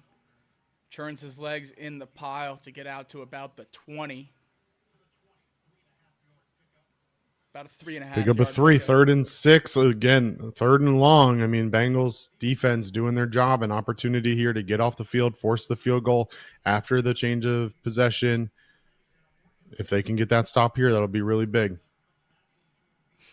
The chat is asking for us to redo the "Do you think the Bengals are going to win?" poll after the Charlie Jones fumble. A lot of them want their votes. A lot of them want their votes back. Sadly, I Little think I'm dump with off him. pass. So Ramondre Stevenson only pick up 3. It's going to be 4th down and 3. The Bengals do, in fact, hold the Patriots yet again, 3 and out. This time, the Patriots, though, will walk away with the field goal try after the Charlie Jones fumble. Hopefully they push this one. Obviously hit the one at the end of the half. This well inside their range. But I guess you can hope, right? It's the only stop the Bengals seem to be able to get is if they were to miss a kick or make a bad throw or something. The defense just simply isn't getting it done as much as I'd like them to. Yeah. But how can you blame them for that? I mean, you get a stop when you need one most, and then you just get sent right back out on the field, damn near in the red zone. Yep. Yeah. Again, we talked about it in the first half, just deflating, and happened with Tanner Hudson with the fumble at the goal line. Happens there with the fumbled punt. Any momentum you think you have, just out the window. Let's see if down 13-0 now, this offense is going to have to get something going, and it's gotta be quick. Gotta be quick. You need 11:34. 11:34 in the third quarter. Bengals trail 13-0 to the New England Patriots.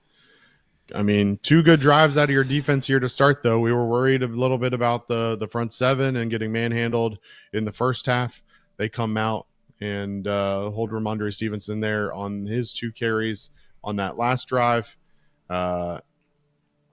So definitely a better showing from this defense early on, and Lou Anarumo making those adjustments and certainly putting the defense in position to be successful. And now it's just up to the offense to see if they can do the same.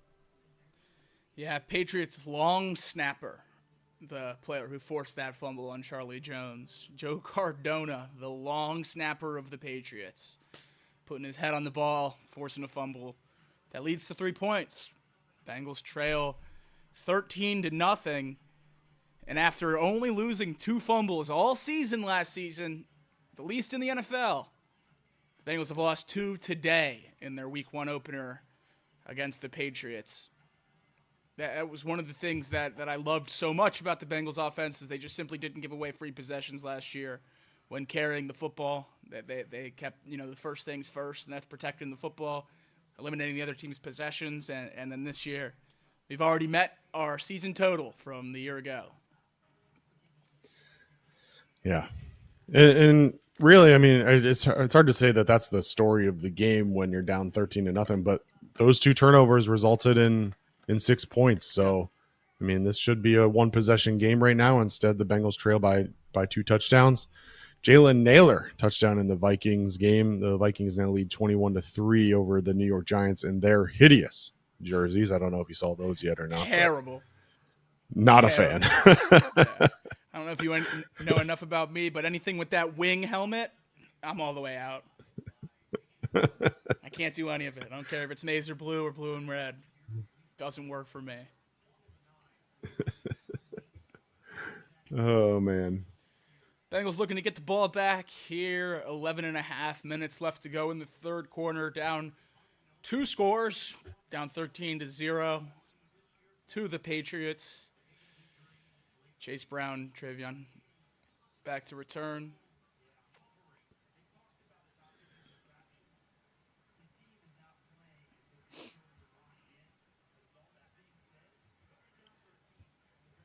Through the end zone. Bengals will take over at the 25. The 30. The 30. Welcome That's to right. the new age kickoff. Welcome to new kickoff. You're right. It's week 1. It's week 1. Cut me some slack. We're all adjusting. I'll get there. Josh Allen 9-10 for 124 yards in their game. The Bills driving down. They have the ball at the Cardinals 11, trailing 17-10. About 10 minutes to go in the third quarter in that one. Josh Allen over the middle, touchdown, easy touchdown.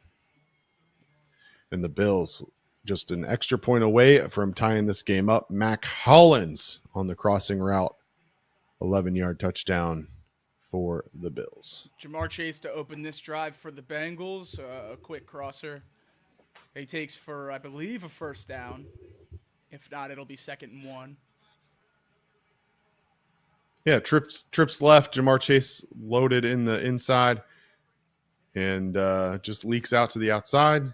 And looks like he gets close. Probably going to be 2nd and 1 on this one. Hand off to Zach Moss for a yard.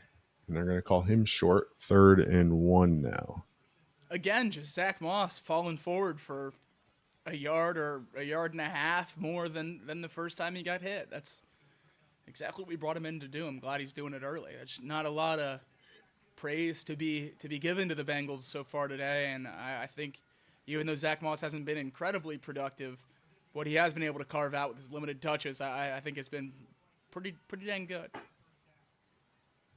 Yeah, no real complaints. I mean, obviously hasn't popped one off. I think one of the things we talked about with Zach Moss is that he's got that dual ability to not only be physical on the inside, but also pop one out. I hate Joe Burrow doing quarterback sneaks.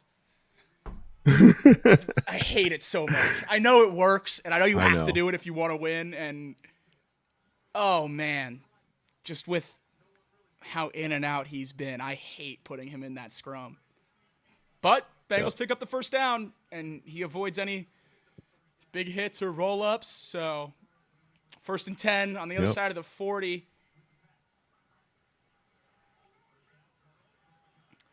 And there we go. The Bengals seem to have woken up a little bit offensively.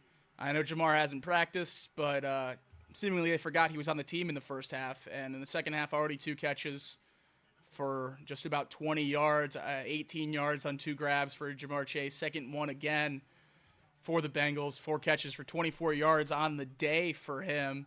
Prior to this drive, the Bengals had 19 yards in their first 3 drives of the game, 61 yards last drive before fumbling it away on the goal line. If they can replicate what they did up until that last play of last drive, this game's not over as it seems. It's just a 13-point hole. Yeah, and, talk about the creativity of Dan Pitcher. I mean, first catch for Jamar Chase, he's loaded on the inside of the trips. And then on this latest play, they put Jamar Chase in motion, something that they didn't do a whole lot last year. Put him in motion across the slot, and again, gets him open on that comeback route. And then there it is, Trenton Irwin, easy on the crossing route to pick up that first down. And the Bengals are moving. Jabril Peppers wearing that Guardian cap in game. Have yet to see a Bengals player wearing that in game, but I know we talked about that with the Colts preseason matchup, Jonathan Taylor and a couple other players on their roster wearing that Guardian cap. Seems like it's making its way across the league, even a little bit more than it did just a few weeks ago in the preseason. More and more guys starting to wear that, I think. Yeah, and I think as you see more guys do it, you'll see others start to do it as well. I think there's a little bit of pride into it.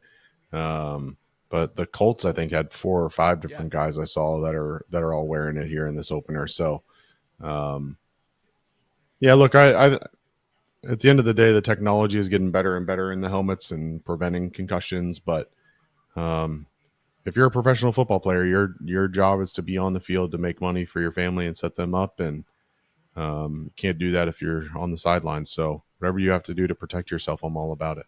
Yeah, and if looking a little bit more stupid during the games will allow you to remember your name at age 45, I'm not going to blame the guys for prioritizing their long-term health either.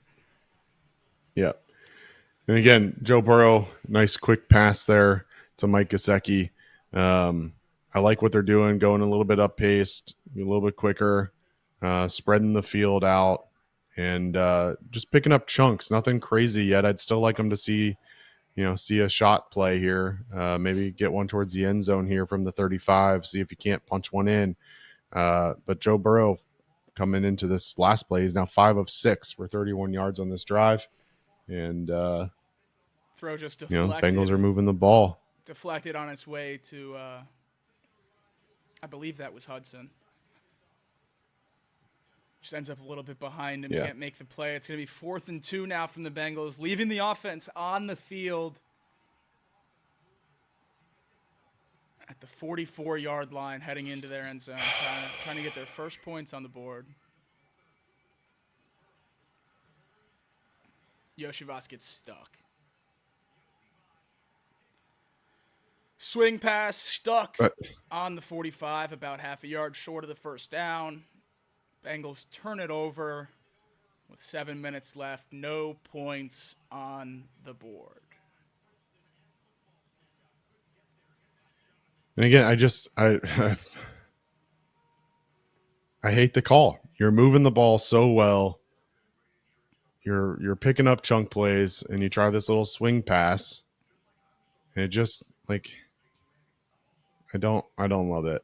You know, either give Zach Moss an opportunity to pick up one. He's been falling forward a lot this game. We've talked about their ability there to be able to, you know, hit the line and then fall forward, pick up a chunk when needed. It just, if you're going to put the ball in someone's hands on the outside, why is it Andre Yoshivas? Like, yeah. If I'm throwing it behind the line of scrimmage, I'm throwing it to Jamar Chase. Any other throw 100% needs to be beyond the marker, in my opinion. I understand they have a lot of 100%. faith in Yoshivas, Charlie Jones. You know, Charlie Jones, obviously the kick returner. They know he has an ability to make guys miss, but those two guys, you haven't seen it enough. You got to give them a position where they can set down, make the play, go down, and convert the first down. It's 4th and 1, down 13-0, and this is your second drive that you've looked even remotely competitive in this game. And you just throw it away on a bubble screen to a second-year late-round draft pick. All due respect to Andre Yoshivas. I think he's going to have a great year this year. But he's nowhere close to the receiver Jamar Chase is. And Jamar Chase is playing. If Jamar Chase is not playing, get him off the field. If Jamar Chase is playing, throw him the ball on 4th and 1 if you're going to go for that through the air. I just don't understand that whatsoever. It's just disappointing, and yet another gut punch. It's now 3 different gut punches that we've had that just my gut can't knock take more any punches, wind out Craig. of you. My gut's body been shot, punched body enough. shot, body shot. There's Joey Chestnut eating some hot dogs. Well, if it makes you feel any better, Bryce Young just threw an interception on the Panthers' opening drive in the second half in that game. So no, Craig, Saints have the ball back now, up 30-3. I love Bryce Young. Joey Chestnut, 18 of whatever he was eating at halftime. Those brats. Was it brats? Was it for Oktoberfest? Yeah, it was some sort of Oktoberfest promotion. Yeah. Very cool. Opening orange, the orange out, the orange pants, all that stuff. I was excited to see. I think Joey Chestnut was the most surprising announcement leading up to Bengals Week 1. I never in a million years would have guessed him to be in this stadium. Yeah, look, the stadium looks great. They, show the aerial shots, a ton of orange, which is great because I hate the green seats. They really stand out. But that's why they call it the jungle. Nonetheless, yeah, I get it.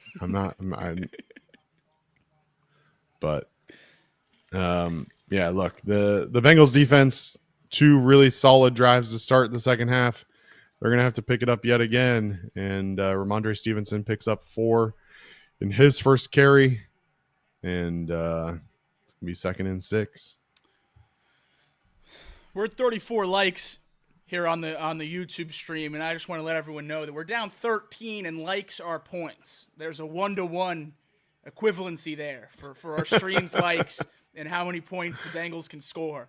So if we can get that number up a little bit, I'm going to feel a lot better about the Bengals coming back in this game. So if you're tuned in, thank you for being here, and make sure you like the stream. 6 minutes left in the third quarter. Bengals still a goose egg on the board, down 13-0 to the Patriots in week 1. Ramondre Stevenson picks up 2 to make it 3rd and 3, and then Jacoby Brissett incomplete, intended for Demario Douglas, and the defense yet again forces a 3 and out. The defense is doing their job here in the second half. Lou Anarumo's squad holding their own. Unfortunately, the offense not able to capitalize thus far.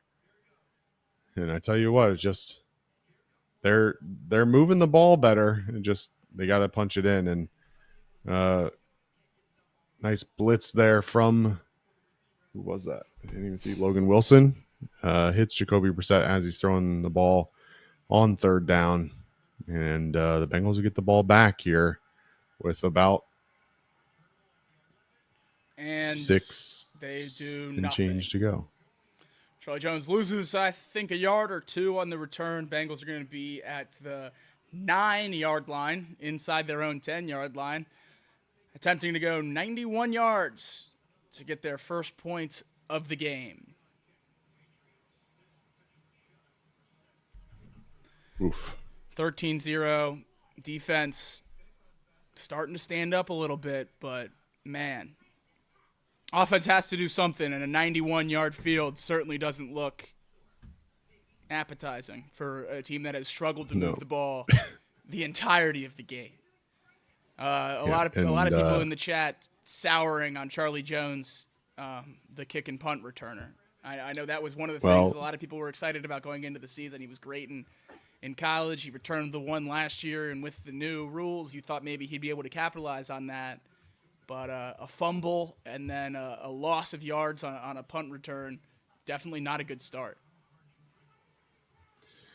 No, definitely not a good start. And now, last time, has the ball punched out with the long snapper's helmet.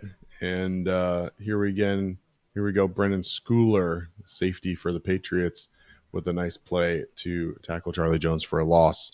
And again, just really not a whole lot to get excited about. Even on the offensive side, they've put together some drives, but those drives have come just kind of small chunk by small chunk. They haven't really picked up anything of superb value in terms of yardage. So it'll be interesting to see if the Bengals take a shot here and try and pick up some big chunks as they try to get on the board. Little interesting nugget from Ben Baby, one of the ESPN local reporters for the Bengals. Jamar Chase's first career touchdown, the streak down the sideline against the Minnesota Vikings that all Bengals fans know and remember so well, that was the Bengals' last touchdown in the first half of Week 1. 2021 was the last time the Bengals have scored a touchdown in the first half of their Week 1 game. I mean, these slow starts have just been an issue for such a long time now, it feels like. Wow. Yeah, that's completely unacceptable.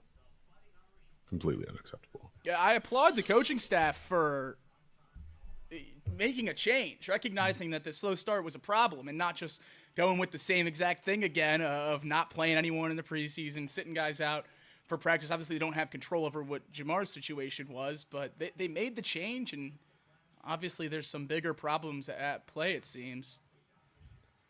Burrow and Alex Wallach's takes a deep shot down the sideline. Pass interference on the Patriots defense. That's going to be the biggest chunk play for the Bengals so far today. It's a pass interference on Andre Yoshivas down the sideline. On the defense against Andre Yoshivas down the sideline. Wow. Bengals will have a first down. Like I said, you got to try and make some chunk plays here, and the Bengals do that. They get the call, they get the pass interference call, and it'll be a 30 or so yard gain. So Alex Wallace points out in the chat, Bengals money lines now sitting at plus 350. That's not even fun. Usually I'd hear that and I'd be like, "Ooh, let's go, free money," but certainly doesn't look like it so far. No. Meanwhile, the Pittsburgh Steelers kick a field goal. They take a 12-10 lead over the Atlanta Falcons now. Marco Wilson on that pass interference call. He was beat down the side by Yoshivas and grabbed a hold to prevent anything deeper.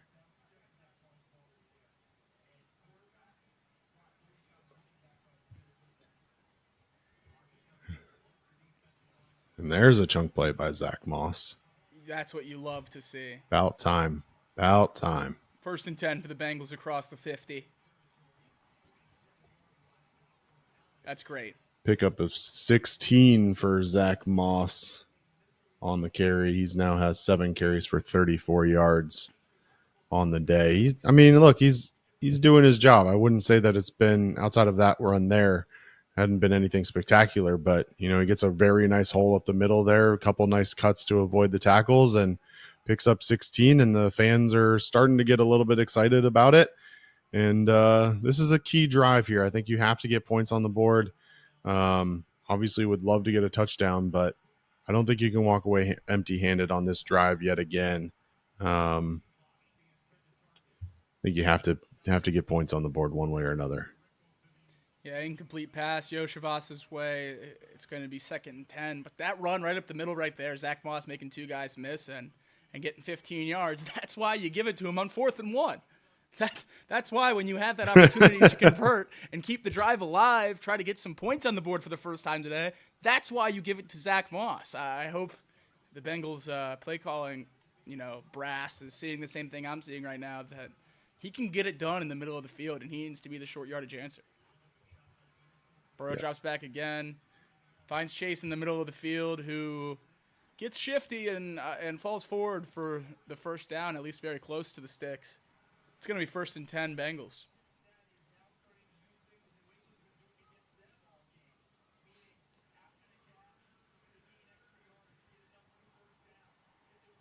Love to see Chase being productive. I wasn't sure how much we would expect to see of him with the questionable designation, saying it was up to him whether or not he felt up to speed to play. It's good to see him out there. And he was left wide open on that play. Patriots playing a soft defense, trying to guard against first down. Jamar Chase cuts across the middle, wide open for the catch, and falls forward for the first down. And like you said, we didn't know what to expect out of him. He could have came out. He could have played 40% of the snaps. Could have played 50% of the snaps. Certainly feels like he's out there 90+% of the time, which is certainly a good sign. And again, gives you a little bit of hope that maybe there's something going on behind the scenes where he feels comfortable enough to go out and make that happen. As Chase Brown with a nice punch run up the middle, picks up 8 on first down. The Bengals driving.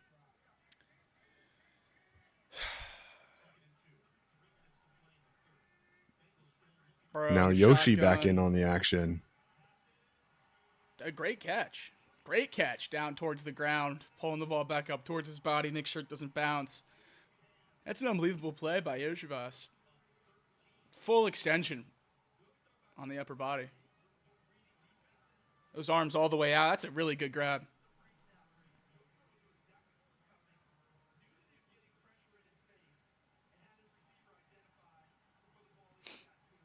First and 10, again, now inside the red zone.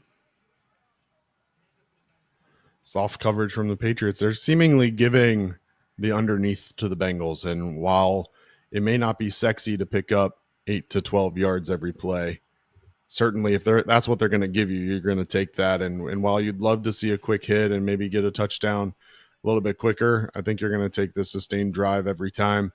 You're down 13 to nothing. You're driving quickly. And then that happens. Burrow scrambled, hit, ruling on the field. It's going to be a fumble, but it's going to go to review. Well, the thing that's going to go against the Bengals here is that he was diving forward. Down. He's not sliding. He's going to have diving to be down. Forward. So. Oh, he's down. He's so down. He's so clearly down.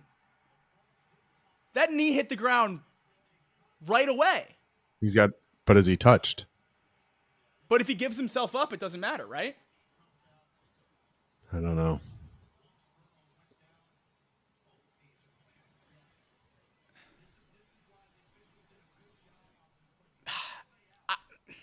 Well, no, the ball gets knocked out. He's down. Okay. I think so. I think he's down. His knee is down before the punch comes.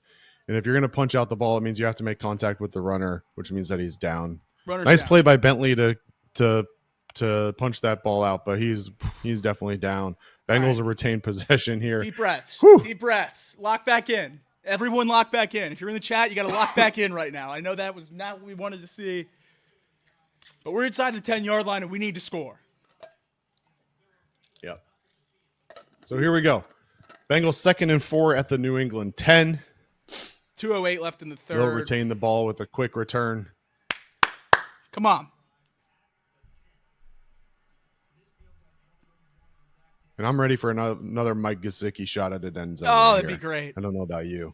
That'd be great. Instead, they'll hand it off to Zach Moss. Off the left-hand side, he picks up 5. First down at the 5, first and goal. This drive now 8 plays, 85 yards, 3 minutes and 46 seconds. As we near the end of the third quarter, Bengals with enough time here for probably 2 or 3 more plays before we get in. So let's see if they can't punch it in before the end of the third quarter.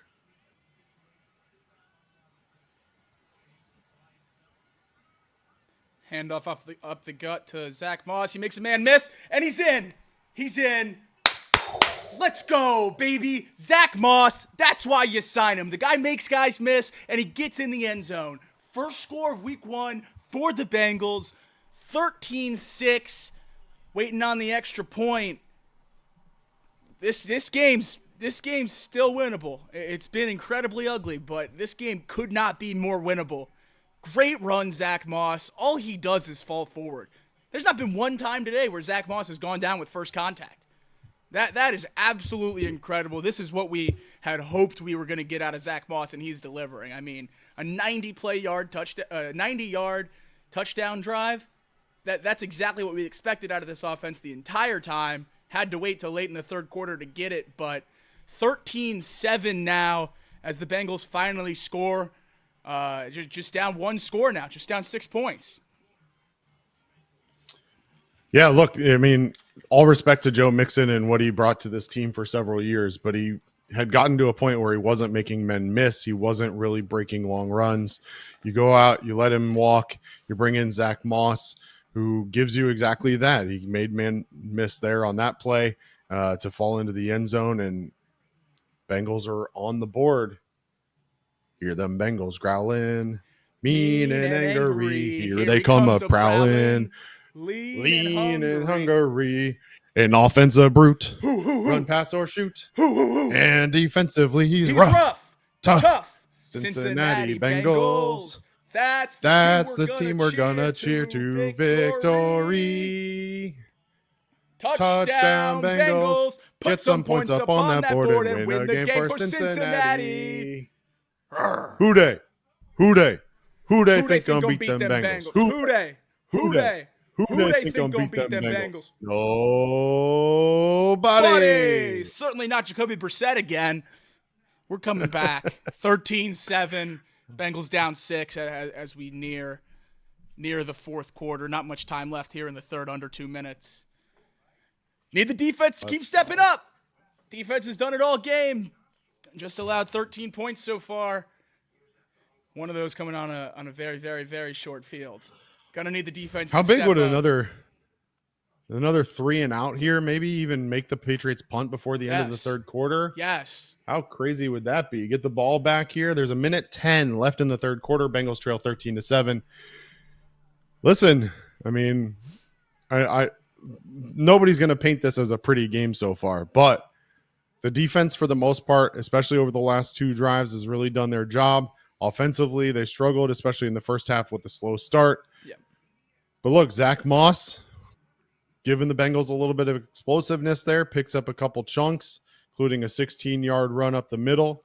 And look, I think that's going to open up the deep ball a little bit more if they can come out here in the fourth quarter, let Zach Moss pick up a couple more chunks, force the Patriots up into the box a little bit more, open something up for over the top for Andre Yoshivas or for Jamar Chase, and see if we can't get a 14-13 lead here before too long. Andrew Van Ginkel with a pick 6 for the Vikings off of Daniel Jones. What's that? The $40 million Look at this, man. Danny Dimes out of the shotgun, drops back, looks for a quick dump off to the right-hand side, and Van Ginkel just waiting right there, grabs it, and runs it in for the easy 6 Vikings. All right. Sam Darnold. And you can hear it through Yep, you can hear it through Jacob's microphone a little bit, but this crowd now into it as the Bengals get on the board, and let's see if the defense can make a quick stop yet again. That's one thing, no matter how this Bengals team looks, especially in this era, this iteration, the fans always show up and the fans always deliver. Paycor is one of the toughest places to play in professional sports because it's truly a college environment, and the fans bleed orange, and today especially with the orange out, they're ready to go. Yep. And it sounds like it now that first five drives for the Bengals, 117 yards, 90 yards on that last drive, nearly doubling their total offensive output. And here we go, the Patriots with their first play of the drive after the touchdown by the Bengals is a handoff to Ramondre Stevenson. He picks up 2 or 3, falling forward, 2nd and 7.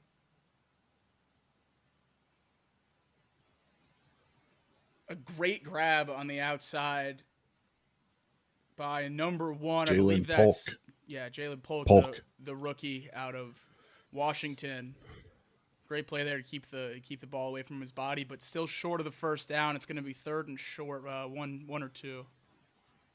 10 seconds left. They could run this clock out in the 3rd quarter. Yeah. Good coverage there by Dax Hill on the throw out to Jalen Polk, right on him. And as soon as Polk made that grab, he was able to bring him down and not allow him to advance to that first down marker. So, we called Dax Hill's name a lot in the first half as someone that the Patriots were picking on. Didn't seem to be as much there in that first drive by the Patriots, but they go back at him here to end the 3rd quarter, and it is the end of the 3rd quarter. A much better 3rd quarter for the Bengals, and we'll definitely take that in the 3rd quarter. Bengals 9 plays, 35 yards, 4.5 minutes, turn it over on downs. But then Patriots total 7 plays for 14 yards, no first downs. They do get the field goal off of the change of possession, but it is now 13-7, and Bengals looking to hold the Patriots here on their second drive of the second half. And one score game going into the 4th quarter, playing about as bad as you could imagine of playing for the Bengals up until that last drive. That's a good spot to be. That's a good spot to be. The offense showed me what I needed to see last drive to prove to themselves, I think, get a little bit of confidence that you can move the ball against this Patriots defense. The knock has always been that this offense can't score. We knew this Patriots defense was towards a much more developed unit than the other side of the ball for them, and it was going to be somewhat of a struggle. Certainly didn't expect it to be this difficult early in the game, but it has been. The Bengals turn it around, and really without a freak fumble by Tanner Hudson down there on the goal line, this is at least a 3-point game, maybe even leading 14-13. So the Bengals have had opportunities so far today. They just need to continue to capitalize, and they have one more quarter to do so. Otherwise, you're going to start off with a pretty bad loss, as the tough games on the schedule, at least on paper, are still around the corner. Yeah, absolutely. And look, neither offenses looked great. Patriots scoring a lot based on opportunity with the turnovers by the Bengals. Total yards at this point stands 182 for the Bengals to 202 for the Patriots. Look, I think if you're the Bengals, you have to feel really good about the way that 3rd quarter went. Obviously didn't go your way with the turnover on downs, but both drives now that you've had, you're moving the ball well, and you just hope the defense can get this stop here to start the 4th quarter, 3rd and 2, and get your ball back in the offensive hands. And next thing you know, if you can hold them here, and then get that ball back. Brissett scrambles for it. Brissett scrambles for it again. He's been able to find the open space with his feet all day today and just do exactly what needs to get done. It's infuriating.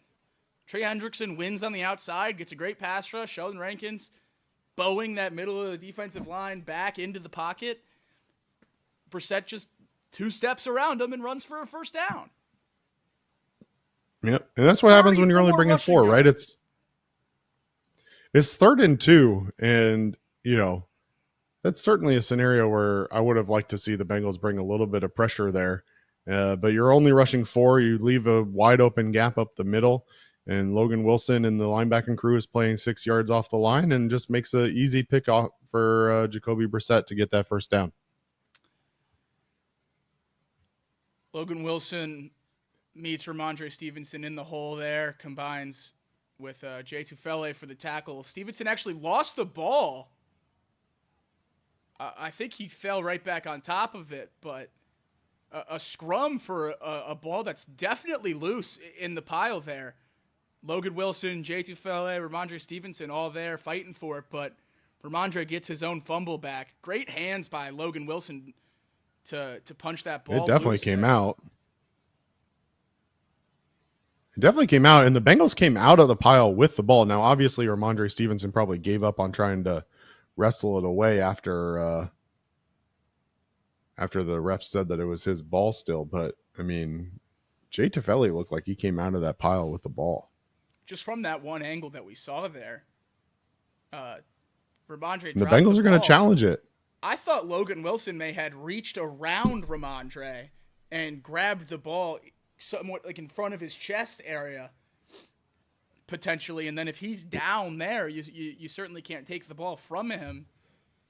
Showing the replay on my end right now, the ball clearly out.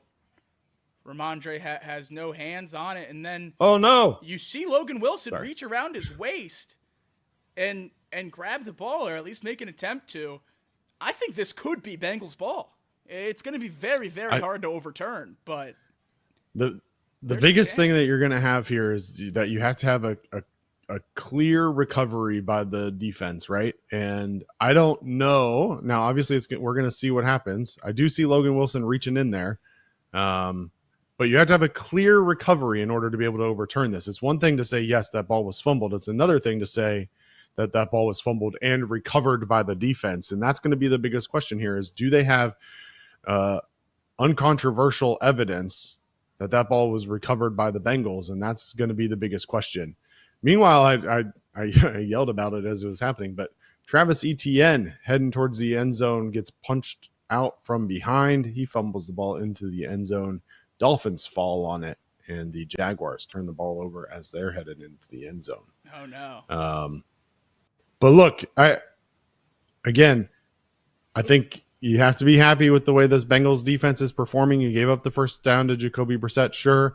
But Ramondre Stevenson, after averaging 5.5 yards per carry in the first half, is not anywhere near that here in the second half. Right. The Bengals front seven doing a much better job stopping the run. Obviously, they're punch the ball out. We'll see if they're able to overturn it. Play currently under review, challenged by Zach Taylor on the fumble and recovery. My gut is going to tell me that this is going to stand here, Jacob. What's your opinion? I think it'll stand too, but I still like this challenge by Zach Taylor. This is would be a huge turning point in the game if you're able to create a turnover here.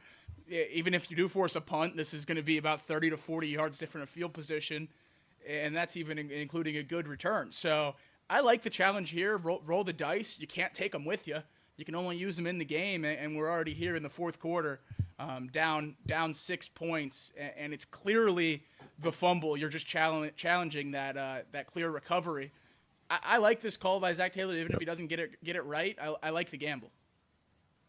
Yeah, big momentum opportunity, right? Certainly. And shift of momentum is huge. And right now, the Bengals seem to have a lot of the momentum going in their favor offensively. They just put together a 90-yard drive, and an opportunity here to kind of get the ball back and maybe with a short field and see if you can't take the lead here in the fourth quarter.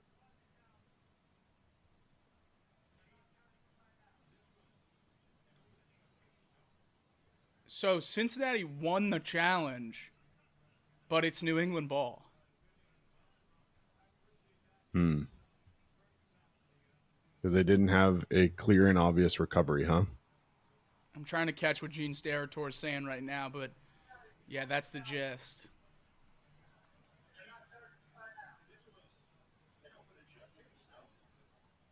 Yeah, if Wilson didn't have it, no one does, because Osai takes it from Ramondre Stevenson as he kind of somersaults over his body. Yeah, call confirmed. Not even stands. Patriots football. Well, interesting. The way it's communicated is that the the the ruling on the field is reversed. It is a fumble, but that there's no clear and concise recovery, Huh. and On therefore possession remains. And so the possession will remain with the Patriots, but the challenge is considered successful, and so you maintain a successful challenge, which could potentially benefit you down the road, but you don't get the ball. So very interesting turn of events there, and the Patriots will have it. first down across the 50. Jacoby Brissett finds Austin Hooper in the middle of the field. That duo continues to give the Bengals problems today. Austin Hooper's put together a pretty darn good game, making a lot of catches when it matters most. Yeah, Jermaine Pratt on the coverage there, unable to keep up with Hooper. Hooper's a nice little tight end. I mean, he was solid in Cleveland when he needed to be, and has good hands. See it there. He's catching the ball as he's going to the ground. Pick up a first down for the Patriots. 1st and 10 on the 41. Handoff to Ramondre Stevenson off the left side. Picks up 4 before he's finally brought down. Yet another missed tackle, this time by Cam Taylor-Britt. Old friend Joe Mixon punches it into the end zone for the Texans. His first touchdown in Houston. In Cincinnati, the clock ticks down below 12 minutes left in the fourth quarter. It's going to be about 3rd and 4 for the Patriots following that Antonio Gibson rush up the middle. Seeing a highlight from the Dolphins-Jaguars game here on the split screen thanks to CBS. And Tyreek Hill, that arrest didn't matter at all. 80-yard touchdown for him breaking away down the sideline. He wasn't just going fast on the way to the stadium. He was going fast during the game, too. Third and 4 for the Patriots. Oh, no. Jacoby Brissett finds Hunter Henry for another 3rd down conversion. The Bengals just aren't putting up really any pressure against the Patriots offense moving the ball right now.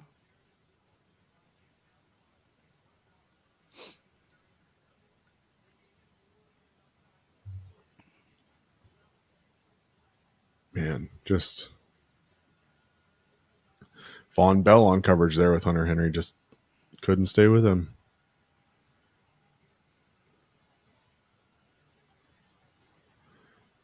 Yeah, and Mark Fetters brings up a good point in the chat. Like, this is a crucial drive here. Oh, yeah. I mean, a turnover obviously huge in this scenario, but at this point, the last thing you can do is afford to give up a touchdown. The Patriots already in field goal range at the 24. If you're the Bengals defense here, again, the bend don't break. Last thing you can do is give up a touchdown. You have to hold them to a field goal or better.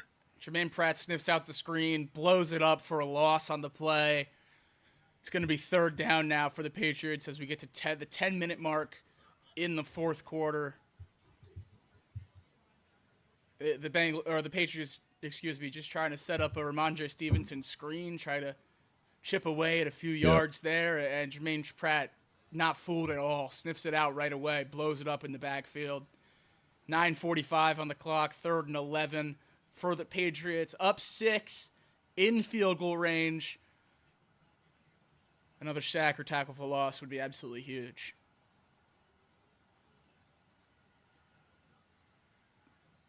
Nothing of that nature, but a tackle short of the sticks. KJ Osborne caught and dropped just about 2 yards shy of the sticks. It's going to be 4th down for the Patriots as they'll send the field goal unit onto the field. A 9-point lead with how much the Bengals have struggled to move the ball today, would feel pretty close to insurmountable. Well, I mean, if you would have told me that at the end of the first half that they were going to be down 9 with 8.5 to go, 8:46 to go in the fourth, I'd certainly not feel great about it. The way they've moved the ball, though, here in the second half, I do, feel a little bit better about it. Obviously, their last drive, 9 plays, 90 yards, 427. The question becomes obviously, okay, with the new kickoff rules and everything else, you got to make a decision. Are you going to try and go for an onside? Are you going to kick it off and hope that you can use your timeouts to hold the Patriots and get the ball back? Some decision making is going to have to happen here. And, the Bengals are going to have to move the ball quick. That is for sure. They can't afford to go 5 yards at a time. They're going to have to pick up some chunks like they did on their last drive. And Joe Burrow is going to have to find Jamar Chase a little bit more. And then you're going to have to get a quick stop. That's the other side of being down 9-2 is you need 2 scores. So no matter how fast the Bengals move the ball, get downfield, and put points on the board, you got to turn around and get a stop. There can be no 40-yard drive, milking the clock, punt away, or even a field goal. Any other score in this game probably spells the end for the Bengals. You need to act quickly, act with a sense of urgency on both sides of the ball, and try to escape week 1 with a win. I mean, to be this late in the game, still trying to figure out our path of escape here against the Patriots, who were plus 250 coming into today to have the number 1 draft pick in the NFL draft. The second lowest odds were plus 800 with the Carolina Panthers. So not even remotely close when it comes to what Vegas thinks about the Patriots. They think they're pretty clearly the 32nd ranked team in the league, and they're giving the Bengals the business about as much as the boys in stripes can handle today. 16-7, just over 8.5 minutes left in the fourth quarter. Joe Burrow, Jamar Chase, Zach Moss, Zach Taylor, we're going to have to figure something out here in the last 9 minutes to turn this around. Yeah, look, the knock against the Bengals is that they're slow starters to the season. And you mentioned it, Ben Baby tweeted it out. Haven't scored a first half touchdown in 3 years. And at some point the off-season plan or the preseason plan is going to have to be evaluated and figure out if it makes sense. Now, look, I'm not naive enough to believe that this one game is going to make a difference in the long run. The Bengals were bound to drop a game that you didn't expect them to drop at some point this season. The problem is that they just continue to start slow. You've got the Kansas City Chiefs next week.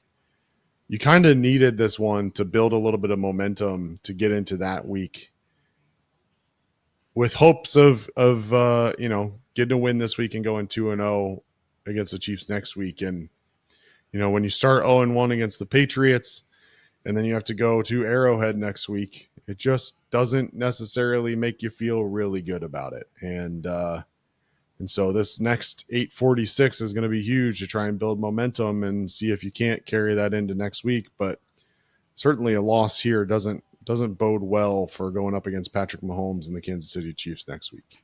Yeah, you said it perfectly there. I'm not going to act like one upset loss is going to completely derail the season. But if you can't beat the New England Patriots at home, and I'm going to look at your schedule, at least on paper, I don't know how many more wins I can find.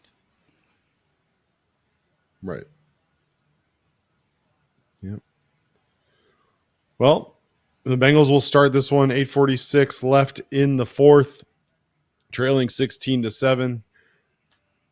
Ball on the left hash, moving right to left across my television the middle of the screen. field. Jamar catches it. First chunk play, 9-1 of 2024. That's beautiful. Inside the 40, still down 9. Joe finds Jamar, and all things in the world are right as they should be. That's perfect. So glad to see a downfield passing attack. That's what the Bengals do. That's the offense that we run. That's the success that we have, is that exact thing right there, and you're finally taking advantage. Joe Burrow drops back again, but the ball falls incomplete. Patriots playing a deep zone. Jamar Chase gets past the secondary into an open zone. Joe Burrow finds him for the easy completion and the long first down. And the Bengals moving with hurry up here and the no huddle offense. We talked about the need to score quickly, and they are moving quickly here and doing their best to score without having to eat up a whole lot of that clock. Interesting that the broadcast keeps showing Joe Burrow's hand and wrist. He seems to be keeping that clenched up, a lot of that. And I don't know what to make of that. Too much as he runs for 4 yards, getting a stiff arm mixed yeah, in look, there. I mean, he's still in there clapping and breaking the huddle, so probably nothing, but interesting that they seem to be honing in on that for sure. But as you said, Patriots get a little bit of pressure, nobody finding their way open, and Joe Burrow pushing Jabril. Was that Peppers? No. But stiff arm nonetheless. At the end of that run, he picks up 4. 3rd and 5 here. And on the next play, shotgun. Feels like a must convert. I know you need a touchdown and a field goal, but certainly want the touchdown first. Well, Burrow gets sacked. 2-yard loss as Joe Burrow gets sacked. The one thing you really couldn't do.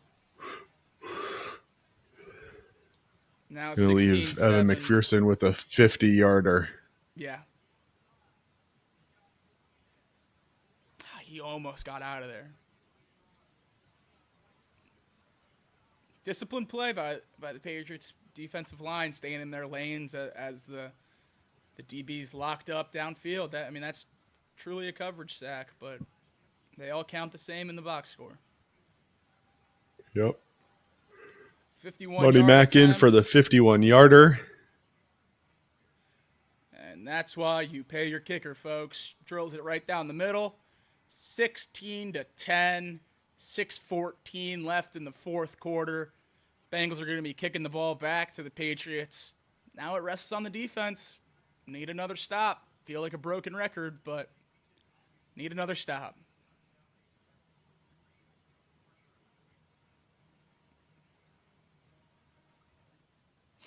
$6:14 to go here in the fourth quarter. Bengals trail the New England Patriots 16-10. And yeah, you said it. I mean, defense has to get a quick stop here. Get the offense the ball back.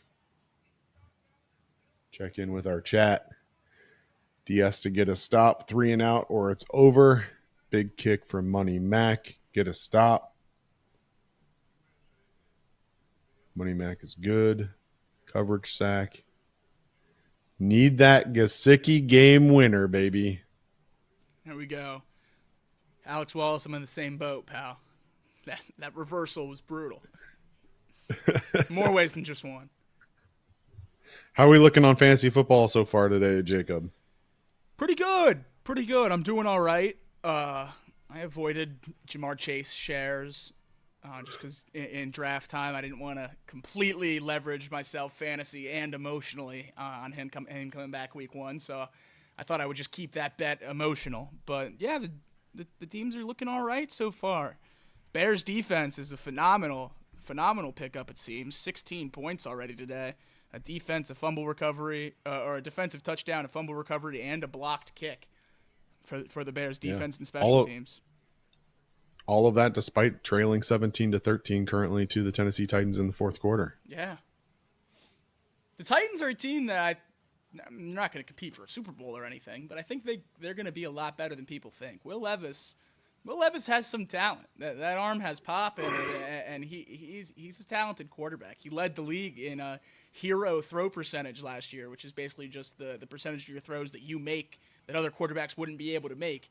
He also led the league in turnover-worthy throw percentage last year, so it's the good and the bad. He's like super Jameis Winston with the 30 touchdowns, 30 interceptions, but if he can just dial it back a little bit, I have a lot of faith in Will Levis in Tennessee. I think that division could be a lot closer than people expect. But speaking of interceptions, Danny Dimes, yet another turnover. This one picked off in the end zone as the Giants attempt to score. Such a Vikings get contract. this ball back.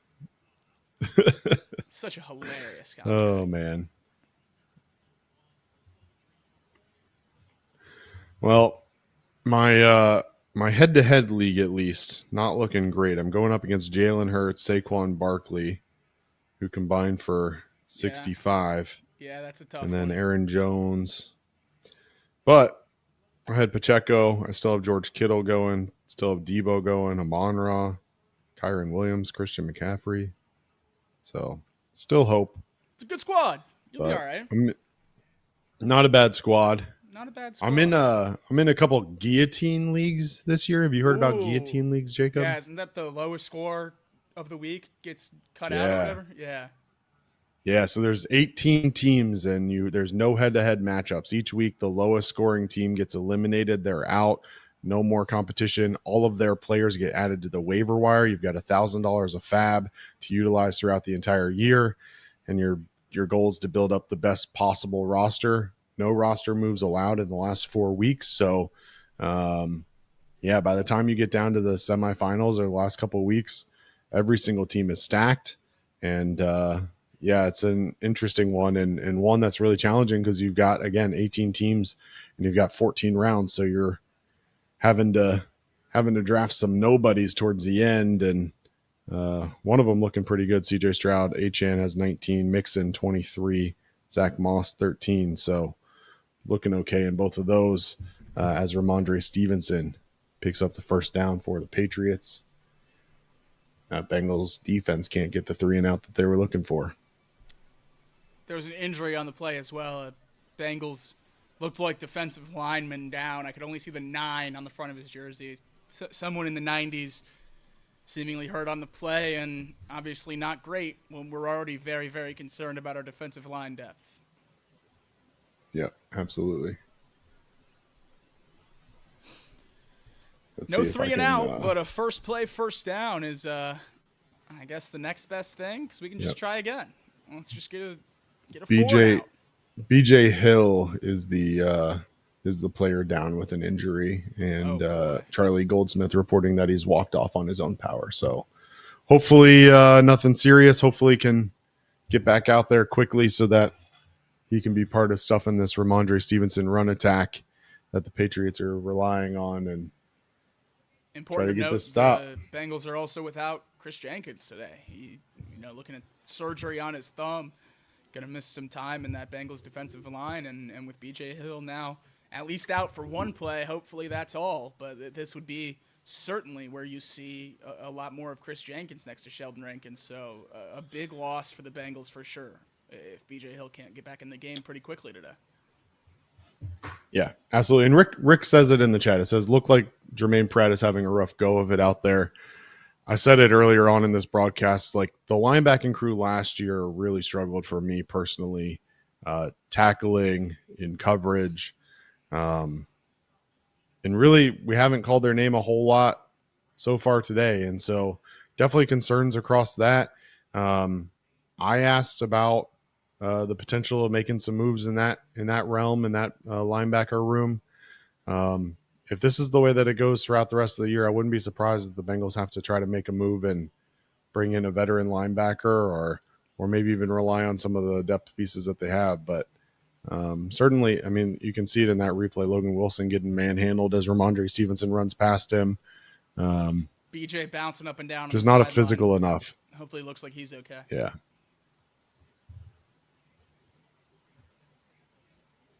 Zach Carter in the game now. Bengals draft pick out of Florida from a few years back. In a defensive line, number 95.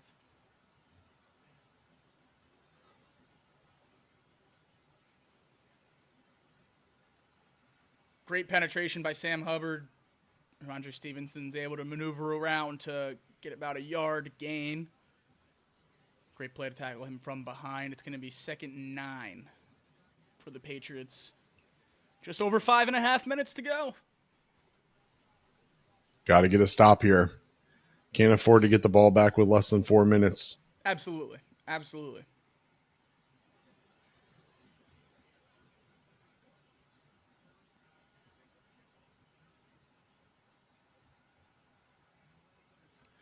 Can't give up another first down. I think that's really the key here. And And we do not, at least on that play. Stuff from Ramondre Stevenson right about the line of scrimmage again. He just falls forward for about 2 or 3 yards. Yep. But still a great swarm tackle by that defense to swallow him up before he could break loose. It's going to be 3rd down for the Patriots, 4:30 and counting in the fourth quarter. 3rd and 5.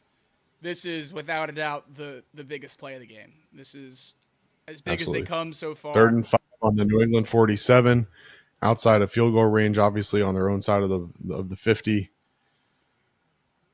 First down here doesn't necessarily end the game since you do have all 3 of your timeouts, but it would certainly put you in a very, very tough spot offensively. Still down 4 points. A field goal won't get it done. Brissett drops back. Good pressure. He finds the receiver short of the sticks, and he goes down right about the 50. It's going to be 4th and 2, but with the ball at the 50, you have to wonder if the rookie head coach could think about rolling the dice here. Not a chance. I mean, maybe, but you're up 6, Certainly 4th and 2. You just gave up. They leave the offense out there. 4th and 3. There's no way they snap this ball, Craig. No, they're trying to draw them off sides, call a timeout, punt the ball away. They take the delay of game, move back 5 yards, and now you're kicking it from your 45. Yep, 4th and 7. Good work, Bengals. So there you go. Good job. Beautiful. Yep. Yeah, I think it's one thing. I mean, once they bunch up behind Jacoby Brissett like that, you have to know they're not actually running a QB sneak from 2 yards out. So, look, I think it's one thing if you felt good about your defense, maybe you look to try and put it away right there. But the way the Bengals offense has been able to move the ball this second half certainly doesn't make a whole lot of sense for them to try and go for it from the 50-yard line, punt this ball away, try to pin them inside the 10, make them drive 90-plus yards again in order to take home a win on this one. And that's exactly what they're going to do. So they'll punt it away. And we'll see if hopefully Charlie Jones can hold on to the ball this time and not fumble it away. That'd be nice. He fields it at the 5, gets out to about the 10 before he's brought down. The Bengals are going to have to go 90 yards again to score a touchdown and hopefully win this game by 1. It's 16-10. Patriots lead with 3 minutes left. Bengals have the ball on their own 10-yard line, looking to go 90 yards and take the lead. Oh, man. Your Chicago Bears with a pick 6, so congrats on those points. Meanwhile, on the other side, Stephon Diggs with his second touchdown of the day for the Houston Texans. They take the lead now over the Indianapolis Colts in a back-and-forth game there. They're up 28-20 pending that extra point. Will Levis trying to force a ball in as he's getting taken down, shovels it out to the side, and just terrible decision picked off by Tyreek Stevenson and taken to the house for a pick 6 by the Bears. Bears now lead in that one, 22-17. First play of the Bengals drive goes incomplete. 3 minutes even on the clock now. 2nd and 10. Again, backed up at their own 10-yard line, looking to go 90 yards to avoid the biggest week 1 upset possible. Bengals were the biggest favorite going into the week, and they trail here with less than 3 minutes to go in the fourth quarter. Yep. Burrow had Chase Brown out in the flat, it looked like, if he wanted it. Didn't get a chance to see him, had to scramble a little bit with pressure up the middle, and really kind of just threw that ball away. Almost a nightmare there, thrown to Zach Moss on the check down. Ball ricochets off his hands, floated for what felt like forever, and then falls to the turf. Broadcast still zooming in on Burrow flexing his wrist. I don't care if he's doing it or not. I'd rather not see it. Don't let it get in my head, please. I mean, that ball so easily could have been picked off and it would have been game over. Yeah. Zach Moss going to the ground as he tries to wrangle in that pass, juggles it a little bit. It flips up into the air between a couple of Patriots defenders who were unable to come up with it. 3rd down and 10. In a big moment for this Bengals offense. Need a big chunk. Can't afford a 4th and long. Check down to Zach Moss. Gets 5 or 6. The Bengals will punt with 2 minutes and 35 seconds left in the fourth quarter. 4th and 5 inside your own 20. Not a lot of options there. You have all 3 timeouts. You have the 2-minute warning. Punt the ball away, cover it well. A great punt drives the New England return man back inside the 20. He returns it to about the 25 before the Bengals swarm and bring him down. A flag is on the field on the play, but that's why you punt it away there. I mean, you just flip the field. You have all 3 timeouts. You give your guys a chance to get a stop, whereas if you don't get that 4th down, the game is absolutely over. Yeah, absolutely. And like you said, a big booming kick against from Ray Cow. And, he's looked pretty good today. And all of his punt opportunities have been from deep in their own territory, so he hasn't had to put a whole lot of feel onto them. But, showing off the leg for sure. And 2:13 left in this one. And illegal substitution penalty. Bengals will be called for an illegal substitution. We'll move and the Patriots will tack it on at the end of the run. Yep, and it'll be 1st and 10, New England ball at their own 30-yard line with 2:13 to go in this game. Down 6.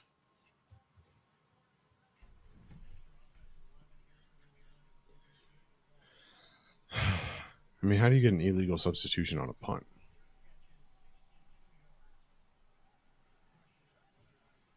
Here we go. Hand the ball off here and get to the 2-minute warning. Or if you're the Bengals, call your timeouts.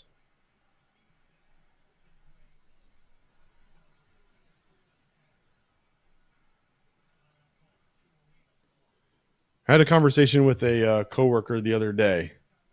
And I don't think that this is really much of a question, but in this scenario, 2:13, you run the ball down to 2:08. Bengals call a timeout, right? So you're saving 8 seconds there versus potentially saving 40 seconds on the other side of the 2-minute warning. Yeah. Is there any world where you consider not burning a timeout before the 2-minute warning, and especially in a short time frame like this, and save them for the other side of the 2-minute warning? Yeah, I definitely understand why you would, or the rationale for that argument. You can assure that the ball stops after the next play without using another timeout, and with it being 2nd down, that's a timeout on 3rd down, and then you still have one in your back pocket. I think I would call it before the 2-minute warning, and that whole ordeal might have just lost us the game, because it's 1st and 10 for the Patriots. Bengals down to 2 timeouts, under 2 minutes to go at the 2-minute warning, but gonna be under 2 minutes to go. Yep. And again, just missed tackles. Logan Wilson just made to look silly. Dax Hill made to look silly. Ramondre Stevenson in the backfield with 2 Bengals right in his face just makes a cut to the outside, makes them both fall to the ground, and just not a great look. And then another missed tackle. I couldn't see who it was sliding in there trying to go low on Ramondre Stevenson, but completely whiffs. And I don't know. We'll talk about it in the post-game show here shortly, but the story of this game might be the offense's lack of ability to get started early, but one of the big storylines as well that we're going to have to talk about is certainly the defense and their inability to tackle when they've had the opportunities in the backfield. You're absolutely right. And that's the thing. We thought at least the fundamentals this year would be much improved on defense to tackling a major issue last year when the defense was towards the bottom of the league. I thought it would, that part at least, the teachable part, would be fixed this year by Lou and this coaching staff and the new additions and all that good stuff. But doesn't seem to be the case. Home game against one of the worst teams in the league, and the same issues that were rearing their head last year are still presenting themselves. Yep. Hard to swallow for sure. And look, we're at the 2-minute warning. The Bengals still do have 2 timeouts at their disposal. So the Patriots will have to pick up a 1st down in order to run this clock out. But 1 first down in this game is over. First down and 10 at the New England 44. If they can manage to hold them, I mean, there's a chance that they get the ball back here with 30 seconds or so after they use their 2 timeouts. Maybe a little bit more depending on how things go. But, I mean, big plays here coming up for this Bengals defense if they want to have any sort of chance at another shot at the end zone on offense. Yeah, you just never in a million years did I think we were going to be in this situation where you have to get a stop or the Patriots can run out the clock. I mean, if the Patriots were going to win this ball game, I expected it to be nonsense and crazy bounces and pure luck, not domination of the trenches and timely scrambling and throws by Jacoby Brissett. This is a nauseating experience. Yeah.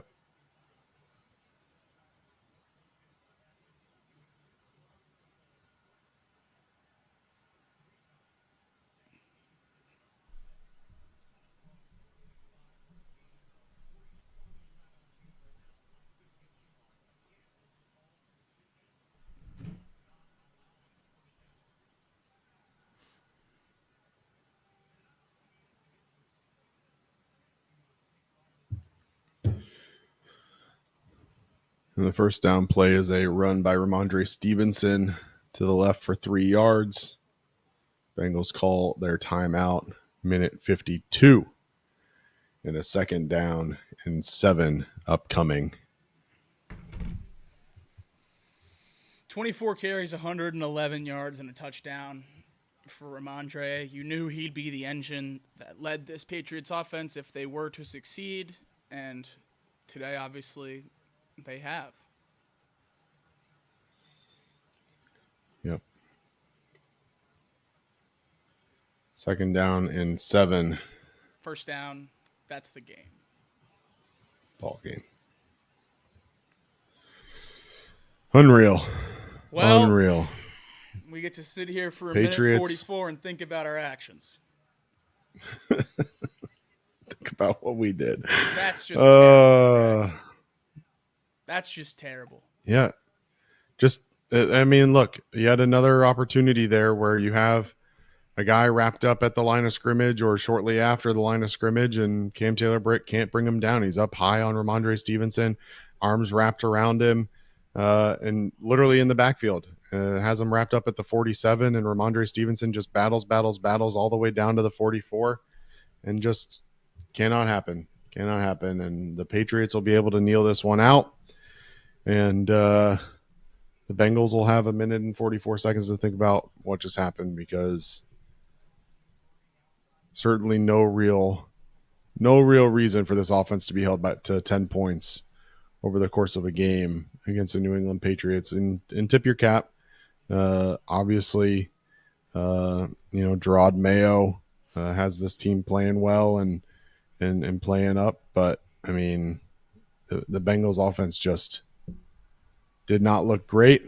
And, defense didn't look great at times either. But at the end of the day, you held the team to 16, and that should be enough with this offense. There's no real excuses. So, absolutely. We'll wait for this. We'll wait for this clock to wind down before we officially get started on our inaugural Chatterbox Bengals episode. Talk about this disappointing loss. But yeah, it's a rough one. So as the Patriots douse Gerard Mayo with a water bath, picking up his first career win, just. Terrible. Really, really rough. So, look, the Patriots will take one more knee, and this one will come to an end. Stick around. We have a lot to talk about for sure on the post-game show. Chatterbox Bengals coming up just around the corner. Jacob, I don't know about you, but I'm ready to run the intro if you are. Yeah, deep sigh to say the least. Let's run it, Craig. Looking right around, Huntley, he reaches, oh, that ball's out, that's live! Back the other way, Sam Hubbard! The Cincinnati Kid! Hubbard's got a convoy! Chased by Andrews! At the 30, the 20, he will score! zone, down the field, and it is deflected, and gone! Touchdown! A.J. Green! Over goes back to throw, men are coming late, looks right down the middle, there's Eddie Brown, he has it at the 35 to the 30, he may go, 10-5, touchdown! Now the Bengals Super Bowl chances rest on his right foot. The kick is up. Yeah. It is good.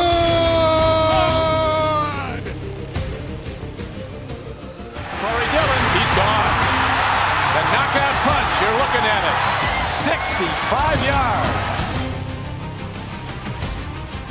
And they're back to throw as the blitz is on. Goes long, intended for Collinsworth. He has it down to the 20, touchdown!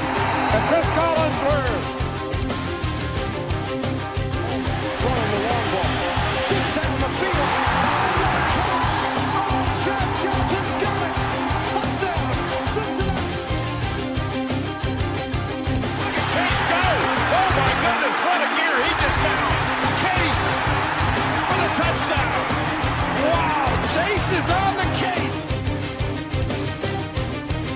It is no fluke. It is a fact.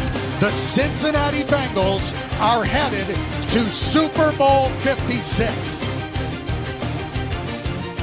The play clock at 3. Shotgun snap. Carr throws into traffic. Intercepted. Jermaine Pratt has the football. Yeah. Coffin nails. Bam, bam, bam. How about that? Well, Craig, certainly not how we wanted to start this season of Chatterbox Bengals, but we're here and we're live for the first post-game show of the 2024 season. The Bengals fall to the Patriots 16-10 in the season opener as a 7.5-point favorite. I think we can just get into it right away. The issues with this team are pretty clear when you look at the scoreboard. 16-10, 16 points in the NFL should never win you a football game. Should never win you a football game. And now we're looking at a game against an offense that we knew was not going to be able to dominate this defense. We knew if they were going to win this game, that being the Patriots, they were going to do it in a sloppy kind of manner, in a 16-10 final score. And that's exactly what happens. I don't know how there's anyone else to put number one on the blame list other than the offense. They just, quite frankly, did not deliver today. The struggles were far too much, and they bounced back. They bounced back a little too late. They looked pretty solid down towards the end of the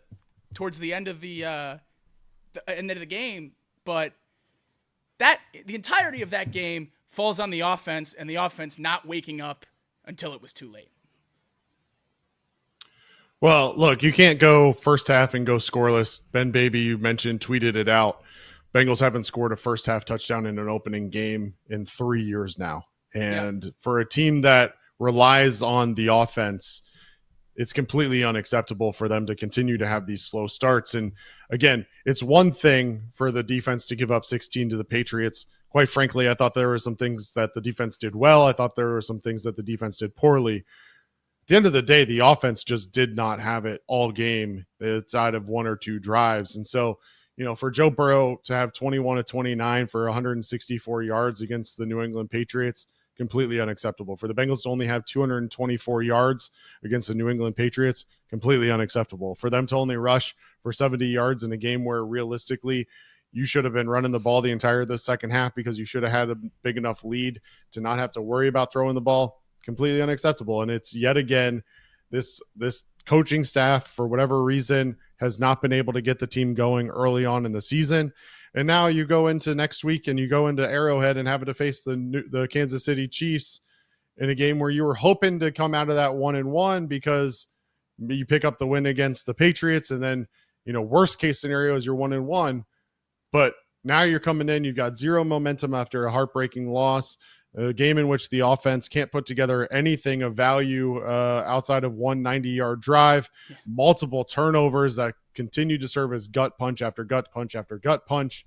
And it just left in a scenario where the Bengals faithful are are yet again left in a scenario of wondering what happened. And I think it starts with the offense for sure. And so we'll talk about it there. And Jacob, one of the storylines heading into today obviously was the wide receiver room. Right. We knew that there were question marks around Jamar Chase, his contract status. He plays today, and he plays basically the entire game. On the other side, T. Higgins, a guy who signed his franchise tag early on, seemed to be happy. Everything seemed to be going well, and then all of a sudden shows up on the injury report this week, even despite the fact that he said he felt great, the best he's ever felt going into week one. Wide receiver room, as deep as it is, didn't really have an opportunity today to showcase its depth. Joe Burrow scrambling a lot and not a whole lot of time to get the ball out. Let's start with the wide receiver room. Jamar Chase, quiet in the first half, comes out in the second half, gets a little bit more opportunity. I was glad to see him out there, obviously, but disappointing output from him in the end. He goes 6 for 62 on the day. Yeah, obviously I would have loved to see a little bit more of Jamar Chase in his first game back after how loud this offseason has been, but I don't know if he's the guy that I'm necessarily gonna point the fingers to right away. I mean, I think that as a team, as an organization, as a quarterback, Joe Burrow probably needs to recognize, or maybe they did know, that Jamar Chase isn't at 100% speed and he's not ready to go. It looked like down the stretch he was starting to get his feet under him a little bit, but at least early in the game, I thought it was pretty evident that he hadn't been practicing this offseason, and that's okay. We thought we had the depth behind him, behind T. Higgins, that losing one of those guys, and in this case T, and then Jamar in a limited facet, we thought one of those guys was going to step up, and that just wasn't the case. Andre Yoshivas looked pretty good, but only 3 catches on his 6 targets for 26 yards. That's not the step we were hoping that he would take. Charlie Jones barely did anything in the receiving game, just 1 grab for 5 yards, and he might have cost us the game with a fumble on a kick return. These young receivers, we really had hoped as Bengals fans were going to take a massive step this year, and they just haven't. And I know it's week 1, and it's a 17-week season. We have over 20 weeks till we get to the Super Bowl, which is still the goal of this team. But the team that I just watched play offensively, and we're going to get to the defense, which had some holes as well, but offensively, this team that I just watched was nowhere close to a contender this year. No. And you know, look, I don't want to make too much of it. You never really know what's going on behind the scenes. The broadcast certainly seemed to zero in on Joe Burrow's hand and wrist a lot, especially in the second half. It didn't feel like vintage Burrow to me. He felt slow in his decision-making. There were some times where I felt like he had a little bit of time, and yet he was kind of forcing the issue, not really going through his progressions, trying to force the scramble before he even got through his progressions. It just, didn't feel like vintage Burrow to me. He plays only one possession the entire preseason. Other than that, no real game action. And so he comes out today flat. The first half, your leading receiver was Tanner Hudson with 2 catches for 18 yards, and 15 of those yards come on a play where he inexplicably is running with the ball 3 feet away from his body, one-armed, out in front of him, waving it around for the defense to knock out, and they do so easily. And turnovers were a big key to it. You mentioned Charlie Jones' key turnover on the punt, but then that one too, you're knocking on the door, score a touchdown, and just give it away. And that can't happen, especially early on in the season when you're already starting slow. That's exactly right. And this slow start has been a reoccurring theme for the Bengals. The last week 1 victory was in the Super Bowl year when the Bengals beat the Vikings in week 1. And that was the first time or the most recent time that we had a first half touchdown in week 1 with that Jamar Chase bomb down the sideline. The Bengals have started slow year after year after year now.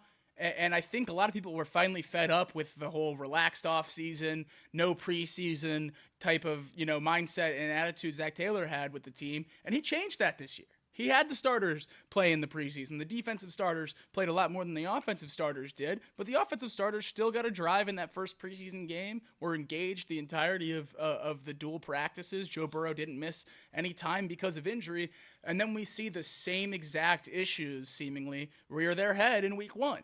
At some point, my question is, what else needs to change? What else is tangible that we can change from year to year? Because at first we thought, hey, maybe these guys are getting hurt. Let's sit them all. Let's make sure they're all healthy. None of them play in week 1 or in the preseason. And then we lose week 1 to the Browns. We get blown out. And then this year we say, okay, maybe that was the wrong mindset. Let's play the guys in the preseason. Let's get them some meaningful reps in the offseason. And then we go into the Patriots, who was the worst team that we've opened the season up against in that stretch of slow starts. And we get embarrassed, 16-10 at home, and they just dominate the trenches on both sides of the ball. I at some point, I don't know what else needs to change, but there's something else that needs to change, because I don't know who else to point to now or what else to point to now for these slow starts. I was very confident that this was the year that it was going to change, both because of the matchups and the willingness to get guys reps in the preseason, but obviously not the case. And I'm not here to blame Joe Burrow for the bad game, but 21 of 29, it's pretty accurate play, 164 yards, 5.7 yards on average. That's unacceptable. That's not what Joe Burrow does. That's not what the Bengals offense does. We have Jamar Chase. Take shots downfield. Start to capitalize. We saw late in the game in those last drives, it got looser. Burrow started attacking the middle of the field, and that's when you see the Bengals go on a 90-yard touchdown drive. They start driving for a field goal at the end of the game because they throw to Jamar Chase over the middle to attack the secondary, which is what the Bengals do. I think we just started the game off far, far too conservatively. Thought we had this in our back pocket. Thought the win was had, and you didn't think you had to go out there and take it. I think the Bengals started this game playing not to lose instead of playing to win. And I think at the end of the day, not getting started until too late in the game offensively is what came back to bite them. Look, I don't think that we need to see the same thing we saw out of the Colts in the last preseason game where their starters were out there for the entire first half. No. But I'm not going to sit here and act like I think it's acceptable for the starters on offense. This team is supposed to be driven around offense to go out and play one possession the entire preseason. I honestly don't think that's enough. And yes, it's great that they got a couple reps. They didn't get that in the past, but it's not enough. And they clearly come out flat every single time. I would love to see them get action in every preseason game, or at least the first and the third maybe, but it's got to be more than a possession. Ultimately, the one possession that they got was a quality possession, but it just doesn't line them up for success when they then have to turn around and sit down for 3 weeks, especially with the bye week now that you have. Yeah. You're going to have time for the starters to get rested up and ready for that week 1 with the bye week that they have going into the season. There's no real reason in my mind for them to not play at all the second and third games. And I think that that's ultimately something that we're going to see and have that question mark moving forward. And then the other piece of it, obviously, is that you've had the continued distraction of, is Jamar Chase going to practice today? Is he going to play this week? Is he going to sign his contract? Are they going to announce it the Thursday before the Chiefs game against the Ravens? Are they going to announce it Sunday morning? Is he going to play? Is he going to do anything? Oh, now he's sick. Oh, this and that. Like, it's just the team can say what they want, but the truth of the matter is that it's distracting. And it's something that the team gets asked about every single media session. And it's been a distraction. And if the rumors are true that they are so close that this could have been done, there's no real excuse for this to continue to linger into the regular season. They have to get that done. They have to move forward. Whatever happened with T. Higgins and his hamstring, they have to figure that out. They've got to move forward.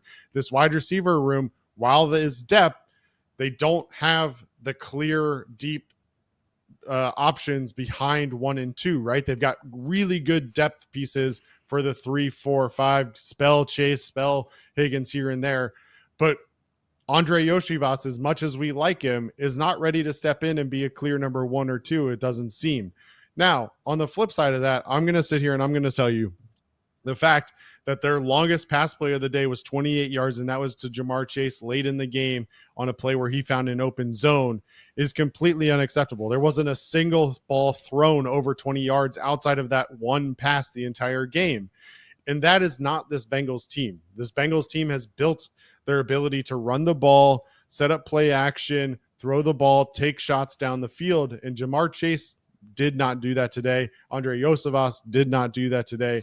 Joe Burrow did not do that today. And so whether there's a question of whether or not Joe Burrow's wrist is strong enough to make those throws, or whether it's a question of just the play calling didn't set up for it, whatever it may have been, that was the piece that was frustrating to me, is that the play calling, which we'll talk about here in a little bit, didn't really feel like Bengals play calling. It was a lot of dinks and dunks, a lot of crossing routes underneath in front of the linebacking crew of the Patriots, which are fine on most plays. But eventually you have to do something to get the defense thinking. Otherwise they're just going to sit there. They're going to wait for the dump underneath, and then they're going to attack like they did.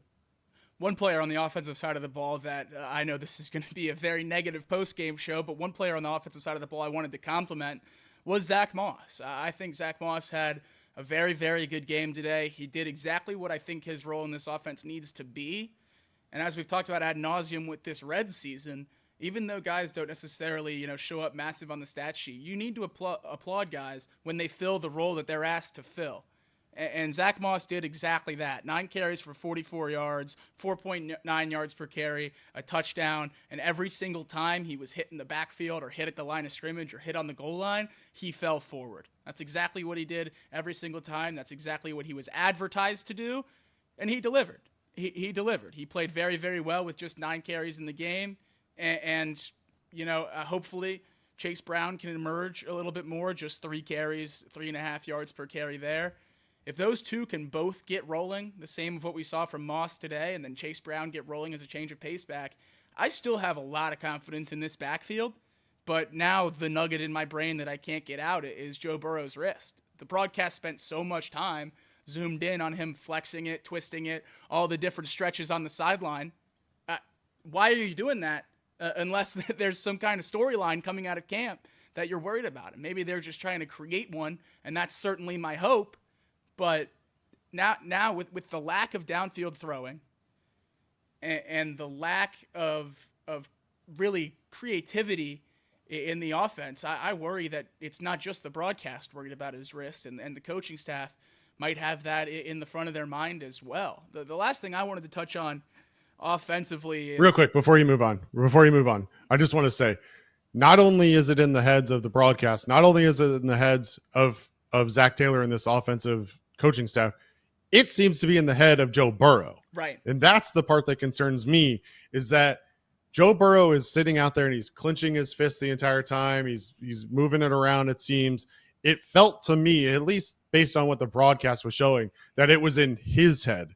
And so did that play into the fact that the Bengals weren't throwing the ball down the field a whole lot today? Did that play into the fact that he wasn't really comfortable in the pocket a whole lot? It didn't feel like. I don't know. We're reading into this. We're speculating.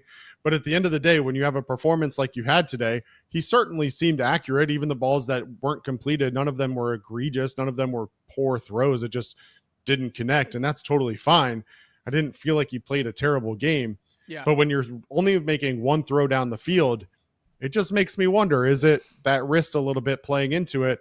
And regardless of whether or not it actually is hurt anymore, and if there's future concerns, or if it's just Joe Burrow being overly concerned, one way or another, that's got to get figured out, because you can't have it linger the entire season. And if he's not fully healthy, that puts the Bengals in a really tough spot, because their backup, I don't know what the status is currently, but I certainly don't want to see Logan in there in a regular season game if we can avoid it. So we already watched one Logan Woodside game together, and that's enough for the rest of my life if I had got to pick. But, I mean, I think right hand up as a Bengals fan, I was wrong all offseason. All offseason, I was wrong. I said that Burrow's wrist wasn't going to be a factor when the season rolled around, and I said Jamar Chase's holdout won't matter once he puts the helmet on and steps on the field.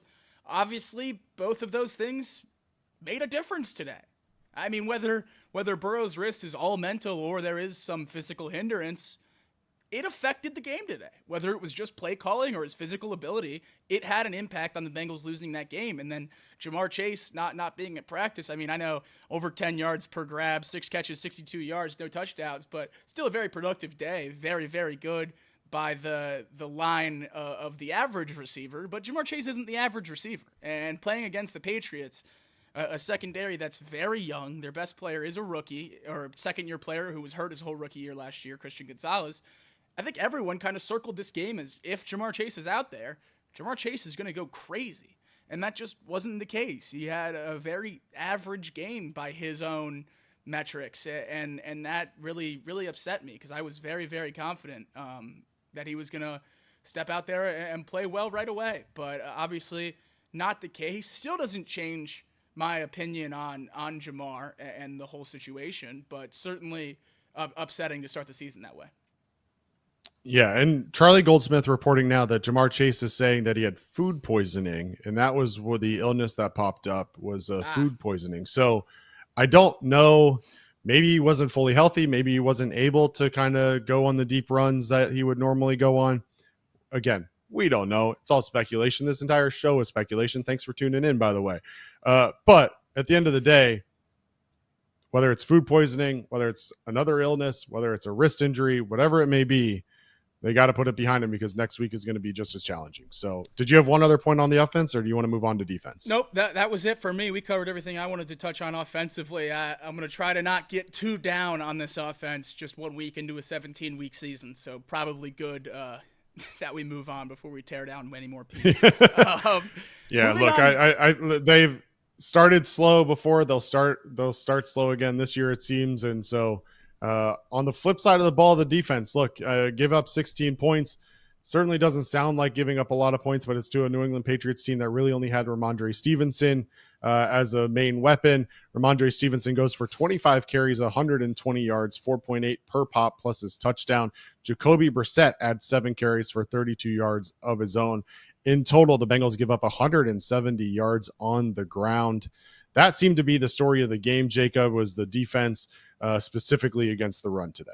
Yeah, that's right. Ramondre Stevenson, we knew going into the game that if the Patriots were to win this game, were to control this game, it would be because of Ramondre Stevenson. And that's exactly how it shook out. 25 carries for 120 yards, just under 5 yards per carry, and a touchdown.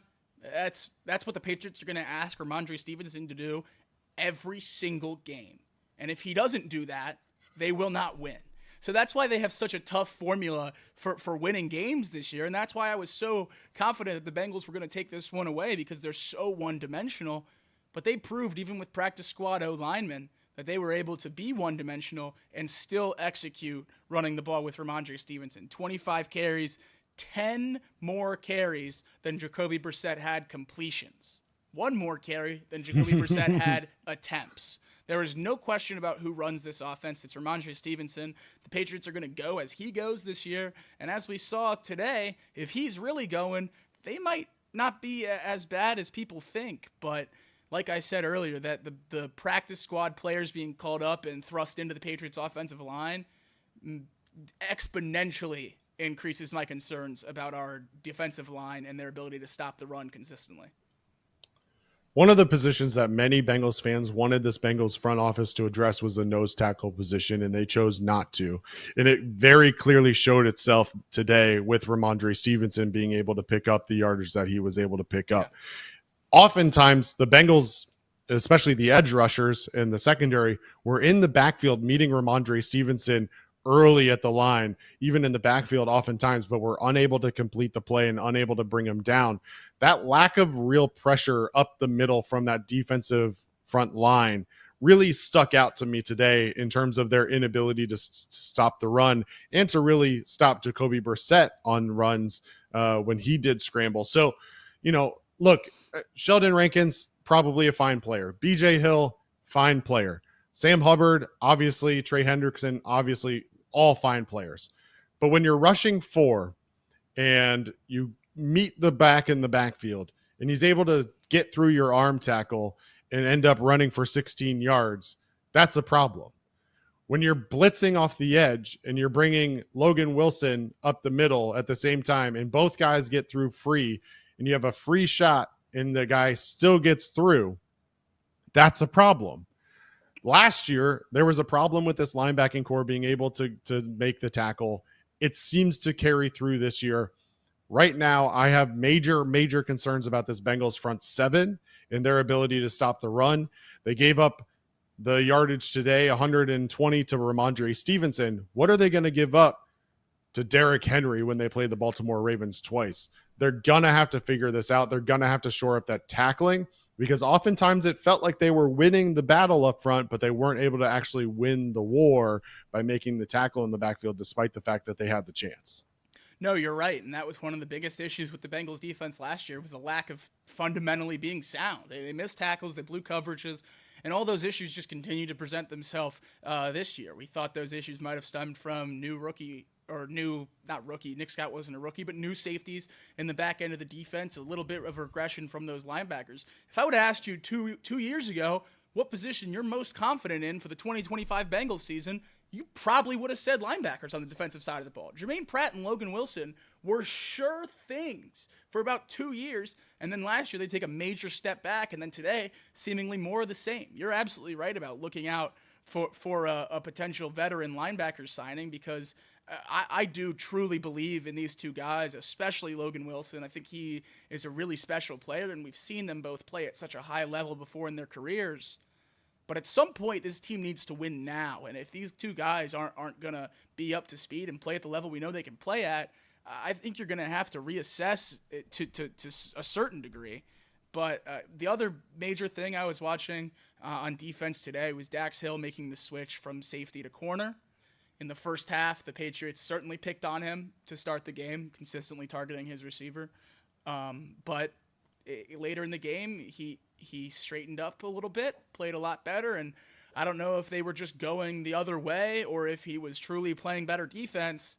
It certainly looked like Dax Hill got better as the game went on.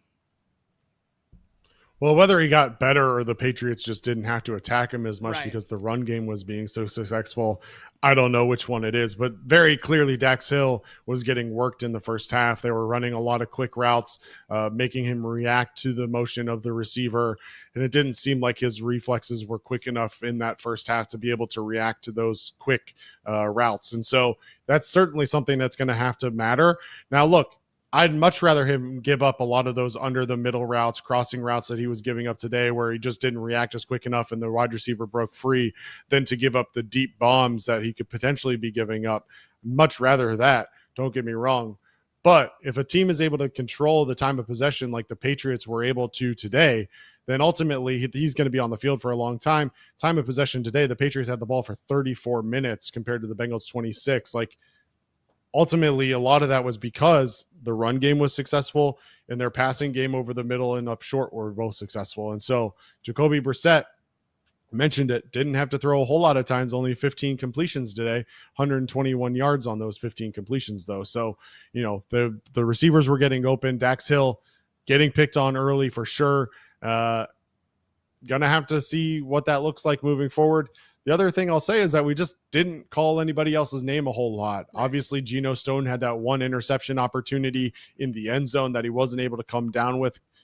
Tip your hat to Hunter Henry on that defensive maneuver by him to be able to keep that interception from happening. But just no real plays were being made anywhere on the field by this defense. And for a team that's really relied on the turnover and those big play momentum shifts, they just didn't get it today. Yeah, that's right. And we thought a lot of these signings were going to be the guys that got that. I mean, you touched on Geno Stone there. He was the guy that led the league in interceptions last year. If he could have pulled one off for the Bengals there, we might be talking about a different outcome in the end zone there in the second or third quarter. But, man, I just expected to see a little bit more pop. I know we talked about it offensively, but defensively too. I mean, I understand Trey Hendrickson was in Jacoby Brissett's lap 2 or 3 times, knocking him down, standing right next to him as he lets the ball go. Just split seconds away from getting the sack, and it just never really happened. A lot of pieces on that defensive line, I think, were just a step slow today, and whether they were a step slow or the Patriots were just a step faster, I'm not entirely sure, but it looked like they were in the right spots, just half a second too late, which is something that I think can only go back to coaching. I think at this point, that can only go back to coaching. And the responsibility of getting your guys up to NFL regular season speed for week 1, that falls on the coaches. Preseason is slower. Joint practices are slower. Practice against your own team, obviously slower. Joe Burrow's not being hit in practice, which means defensive linemen aren't sacking the quarterback in practice. It felt like a lot of times today the Bengals would have had sacks if we were tagging off. But since we're playing tackle football and it's the regular season, these were completions and scrambles for 10, 15 yards. That's what can't happen.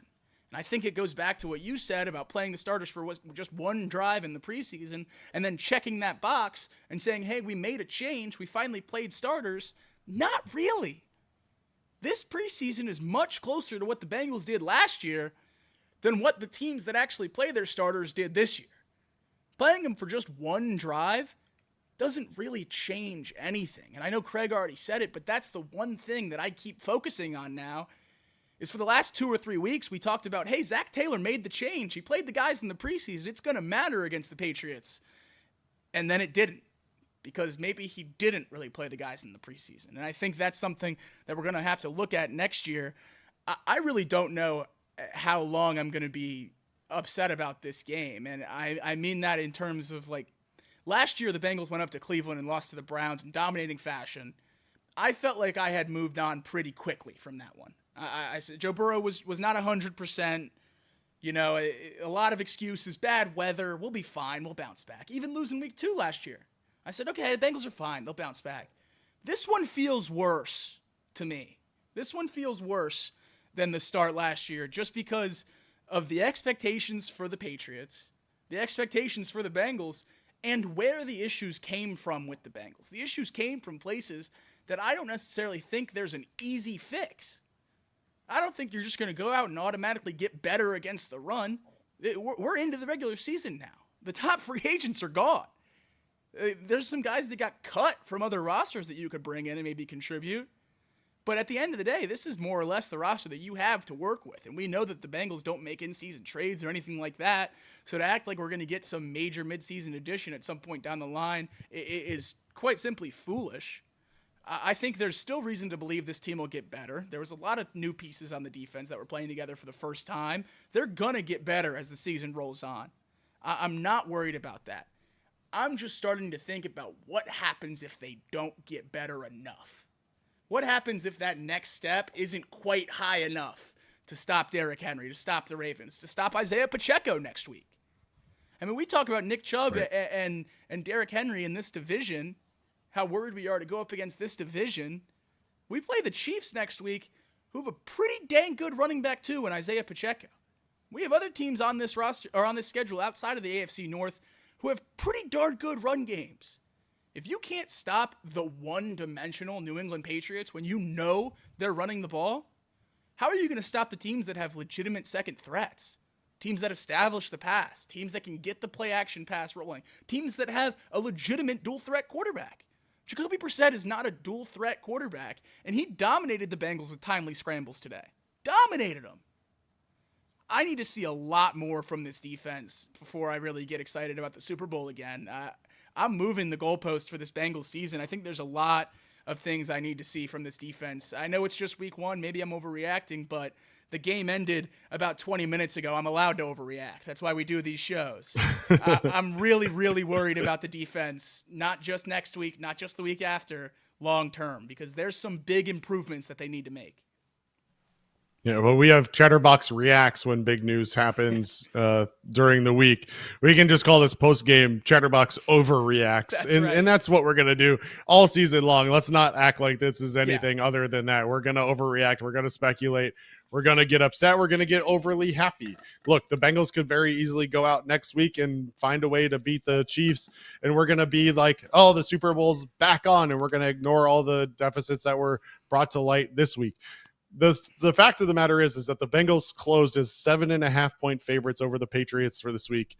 This is the biggest week 1 upset in the NFL since 2018 when Tampa Bay beat New Orleans per Ben Baby and ESPN. The biggest week 1 upset since 2018. Week 1 is the week where people are supposed to be feeling everybody out. It's going to be low scoring. Totally get that. Totally get that. But when a team is expected, and you brought it up earlier, is the odds-on favorite to have the number 1 overall pick in the draft this year, and you go out and you can't put up more than 10 points against them, that's a bad look. And defensively, look, I felt like Lou Anarumo made some good adjustments. I felt like the defense got better as the game went on.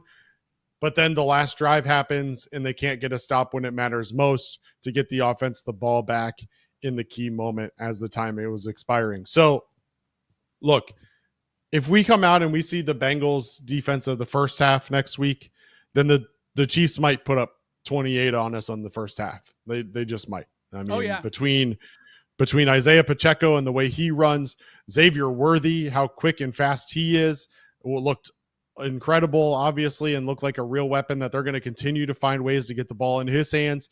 And just quite frankly, the way that those two guys are built, this Bengals team better figure out how to tackle. Otherwise, they're going to have a lot of missed tackles yet again next week.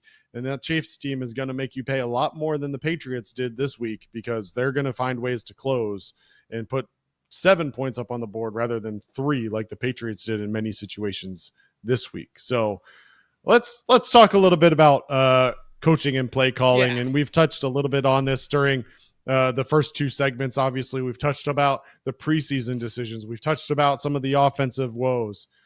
The thing that stood out to me at the end of the day was just the lack of shots from the offense. It felt like they made zero effort to really push the ball down the field. And one of the guys I wanted to talk to you about was active today, but we didn't really see him, and that's Jermaine Burton, a guy in the preseason who really didn't give you a lot other than 9 routes where he was just going on the go yard or a go route down the seam. And this Patriots team has defensive backs that a lot of people thought the Bengals could capitalize on. They weren't able to do it.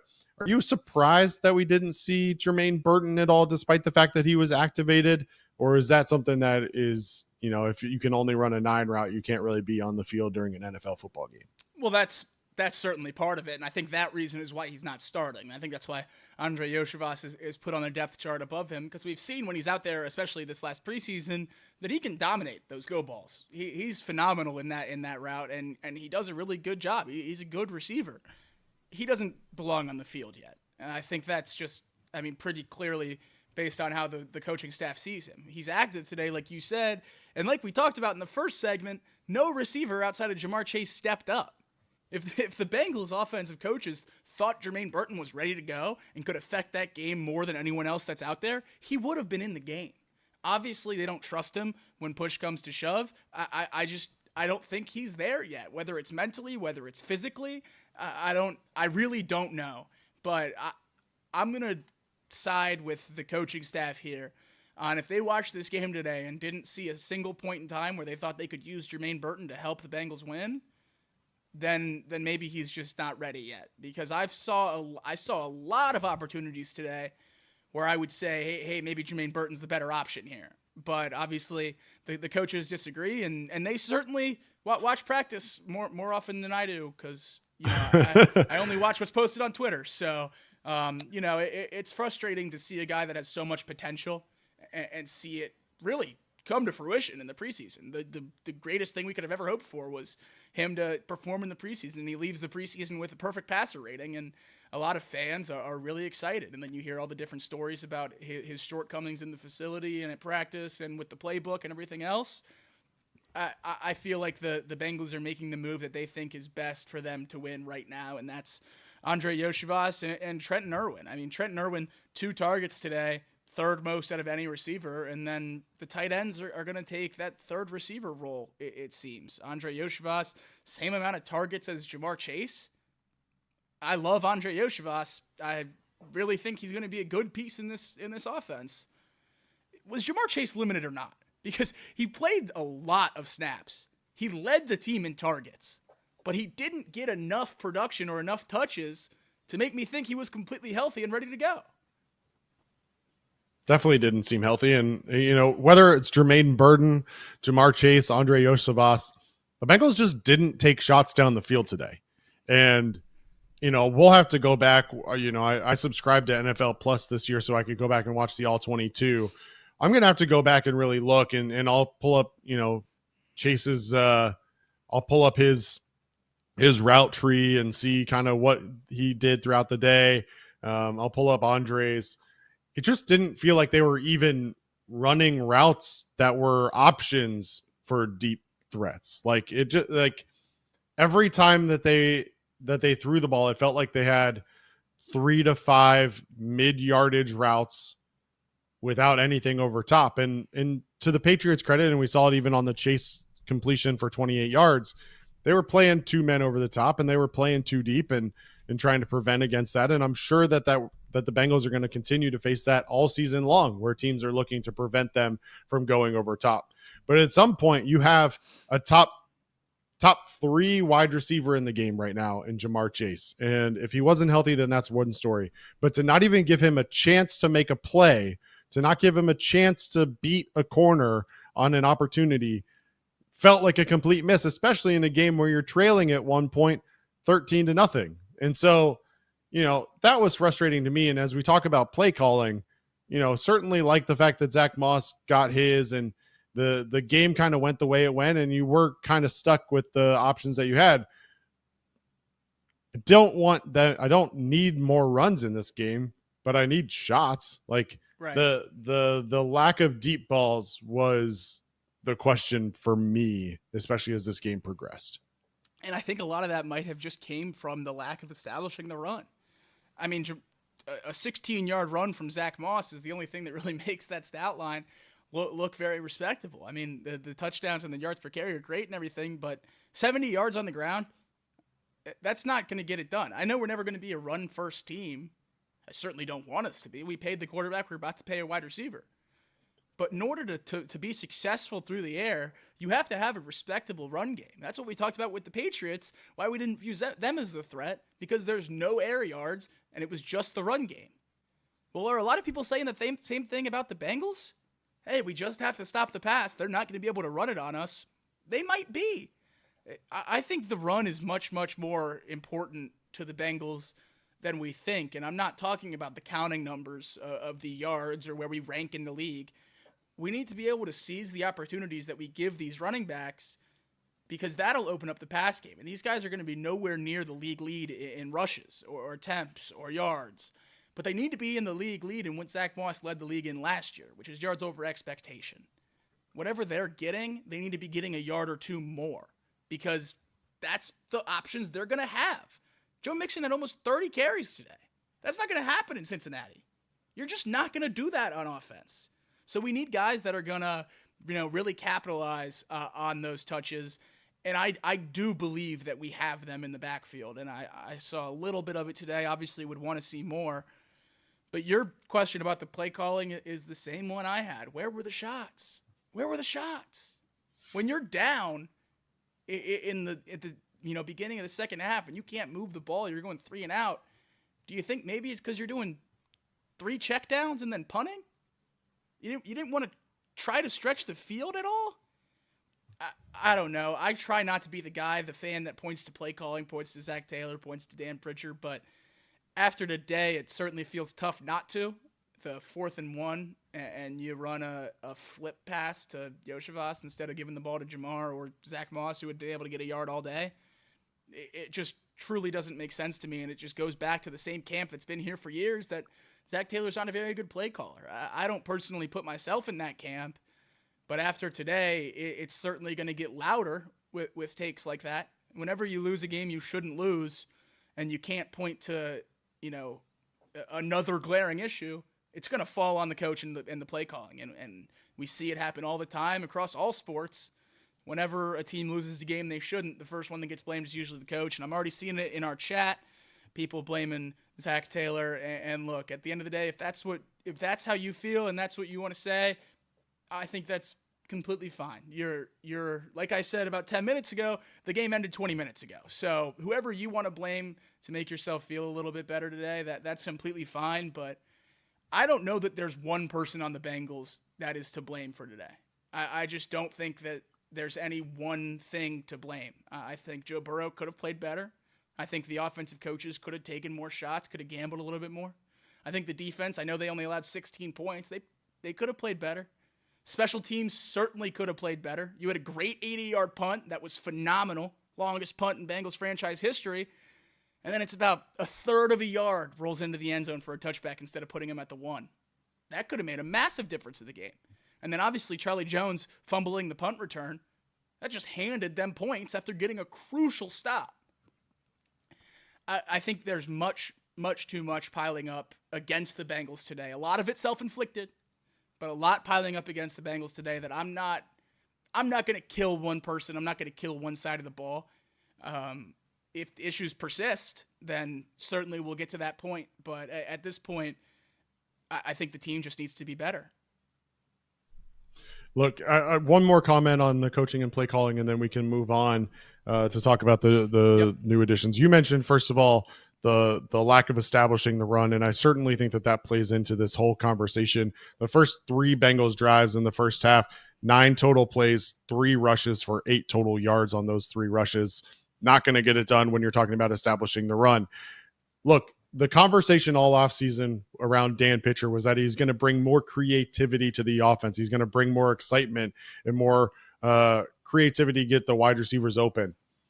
We saw a little bit of it. Jamar Chase going in motion a number of times, some of these things, but I just didn't see anything that really made me believe that was a true statement that Dan Pitcher is going to bring this new creativity and this new excitement to this Bengals offense.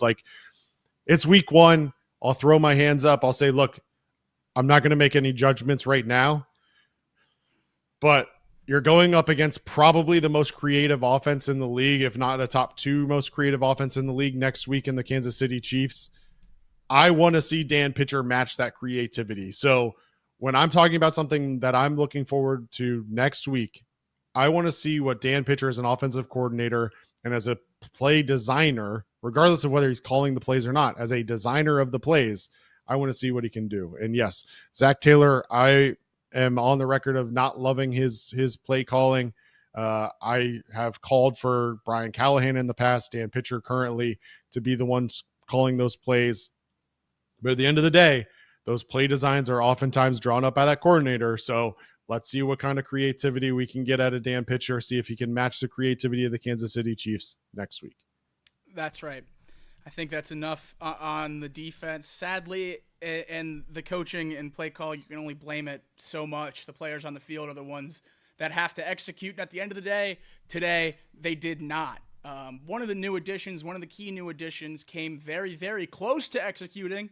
Geno Stone, both hands on a ball in the corner of the end zone, almost brought it in for his first pick in stripes, but a great defensive play by Patriots tight end Hunter Henry to break that pass up.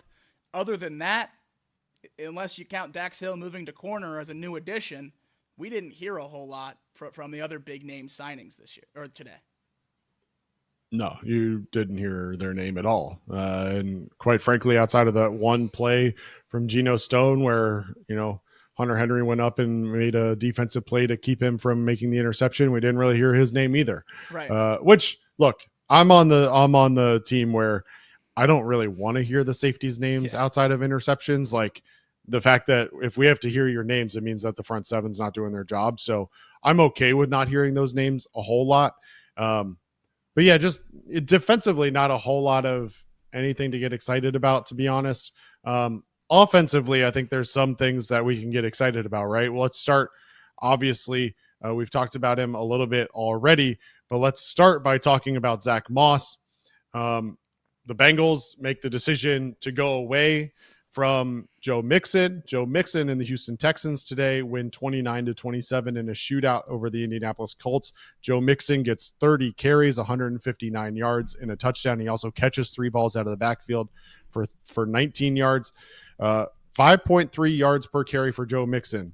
Now, Zach Moss today, 9 carries, 44 yards, 4.9 yards per carry, did catch 2 balls for 17 yards out of the backfield.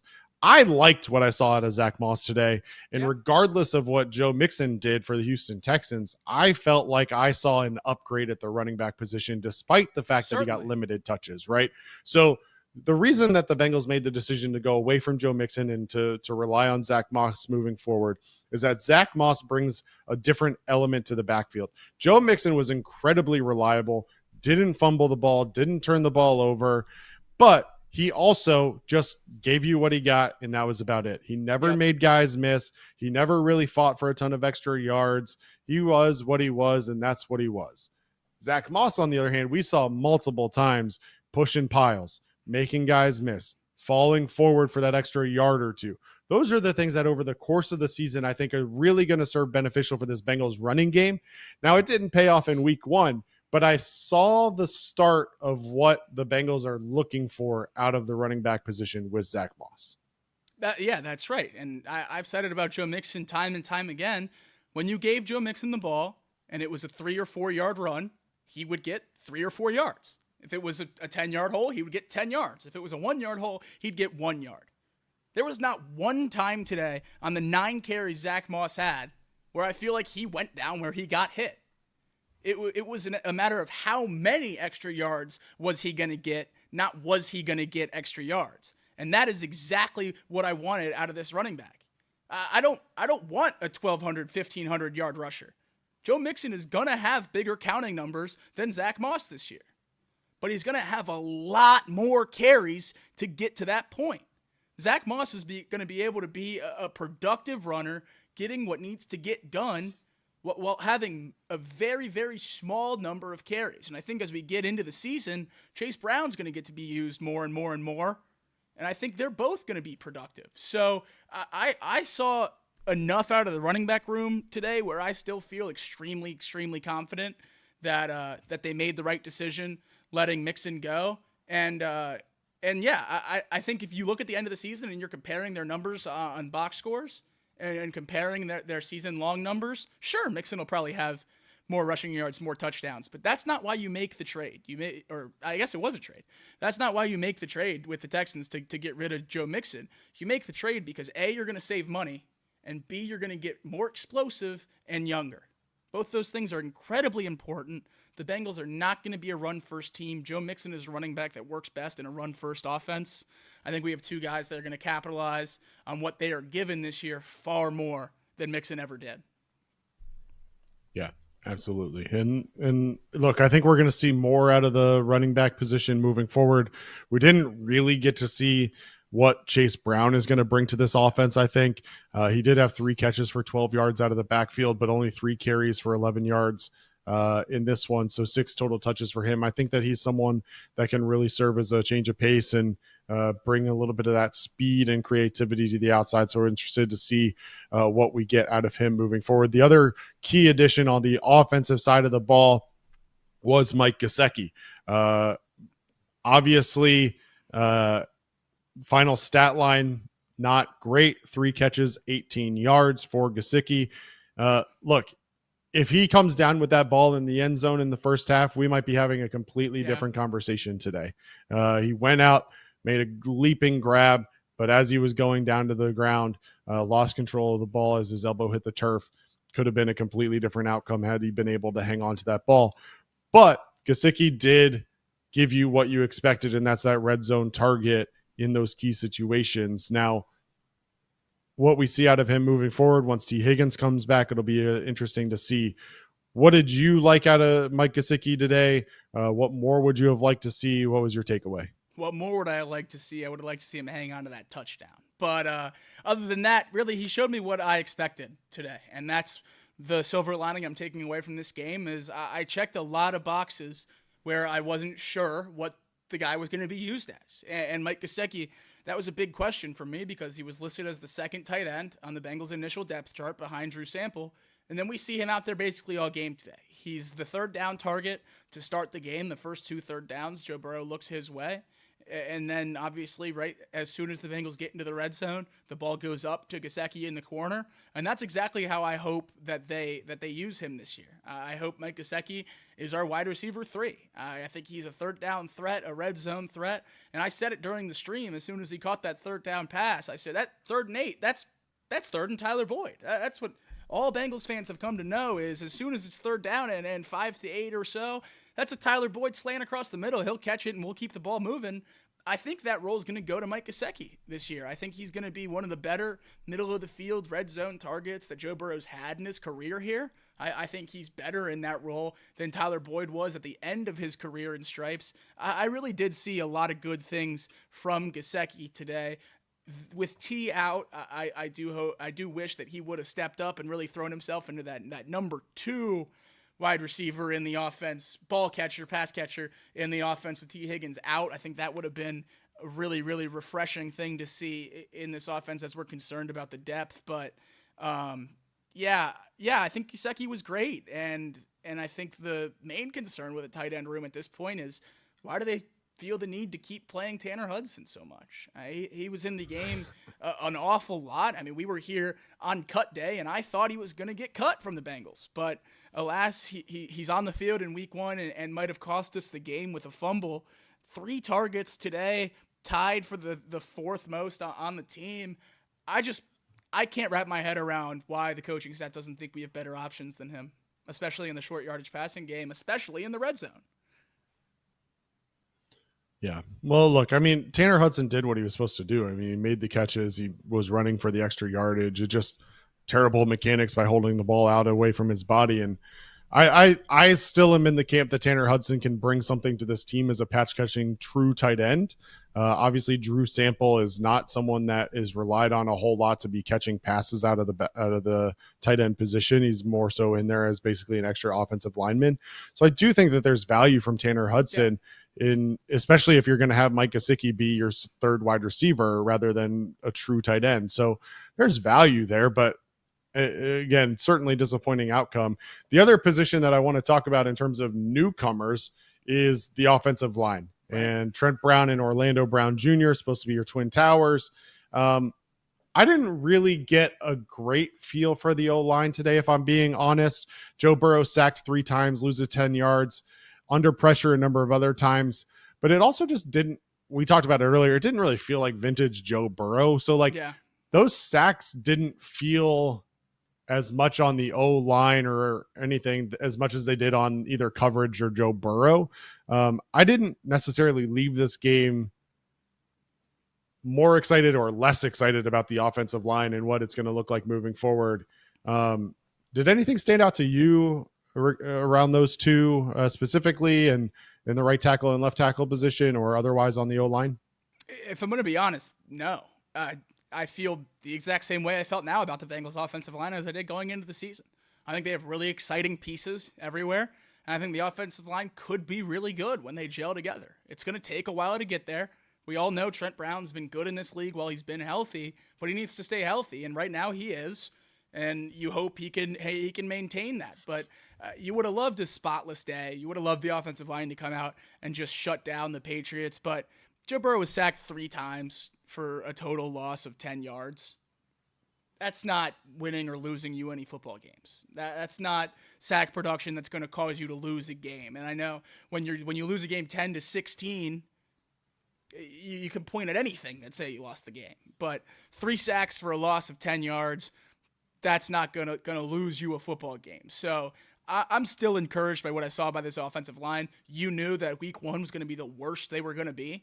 You can't just plug in new guys and expect them to hit the ground running and be great as a unit of 5 bodies that have to work cohesively together to protect the most important thing on the field, which is Joe Burrow. It takes a while to get your brains up to speed, working together in a new system with new pieces around you. That's crucial.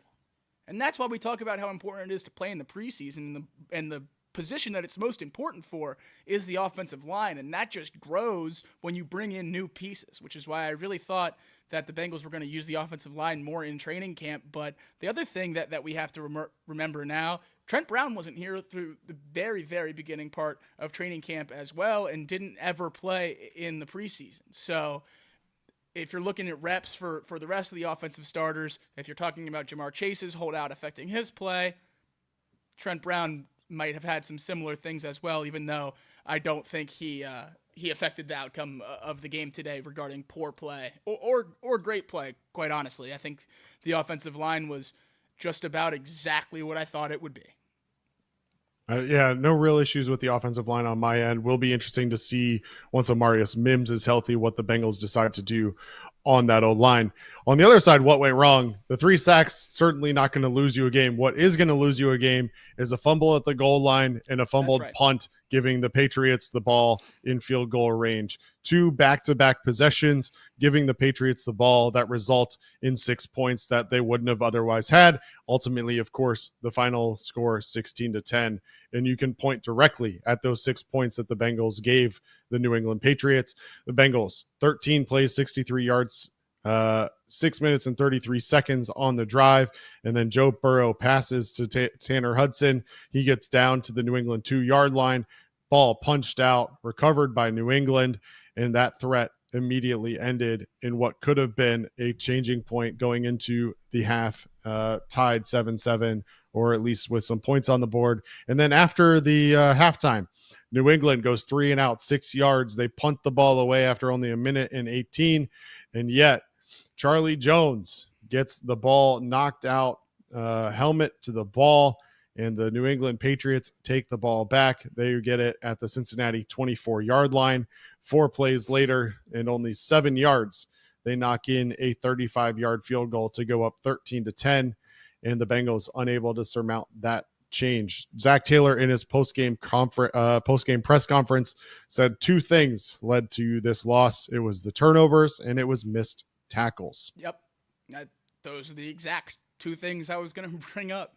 It doesn't get any more simple than that. Tanner Hudson holds on to a football, either scores or goes down at the 1, and the Bengals have 7 more points on the board there. And if you can do some quick math, a 10-16 loss, if you add 7 to the 10, the Bengals would win the game. So that fumble, obviously crucial. And then the Bengals get the biggest stop of the game coming out of the half. Patriots get the ball, and you force them to go 3 and out, and then Charlie Jones just coughs it up.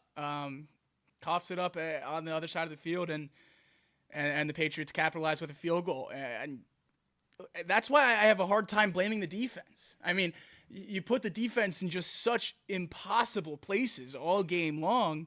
I really think that the only thing you can point to is being sloppy. The Bengals were sloppy all year last year, and it came back to bite them an awful lot. And this year, it feels like it's more of the same. Yeah, absolutely. And those are things that are going to have to be cleaned up. And quite frankly, say what you want about the coaching staff and some of the decisions that were made, the play calling otherwise, but those are 2 plays that are not on the coaching staff. Yeah, you can say what you want about Tanner Hudson making the, I'll call it, idiotic decision to carry the ball the way he was carrying it, especially in the traffic that was there.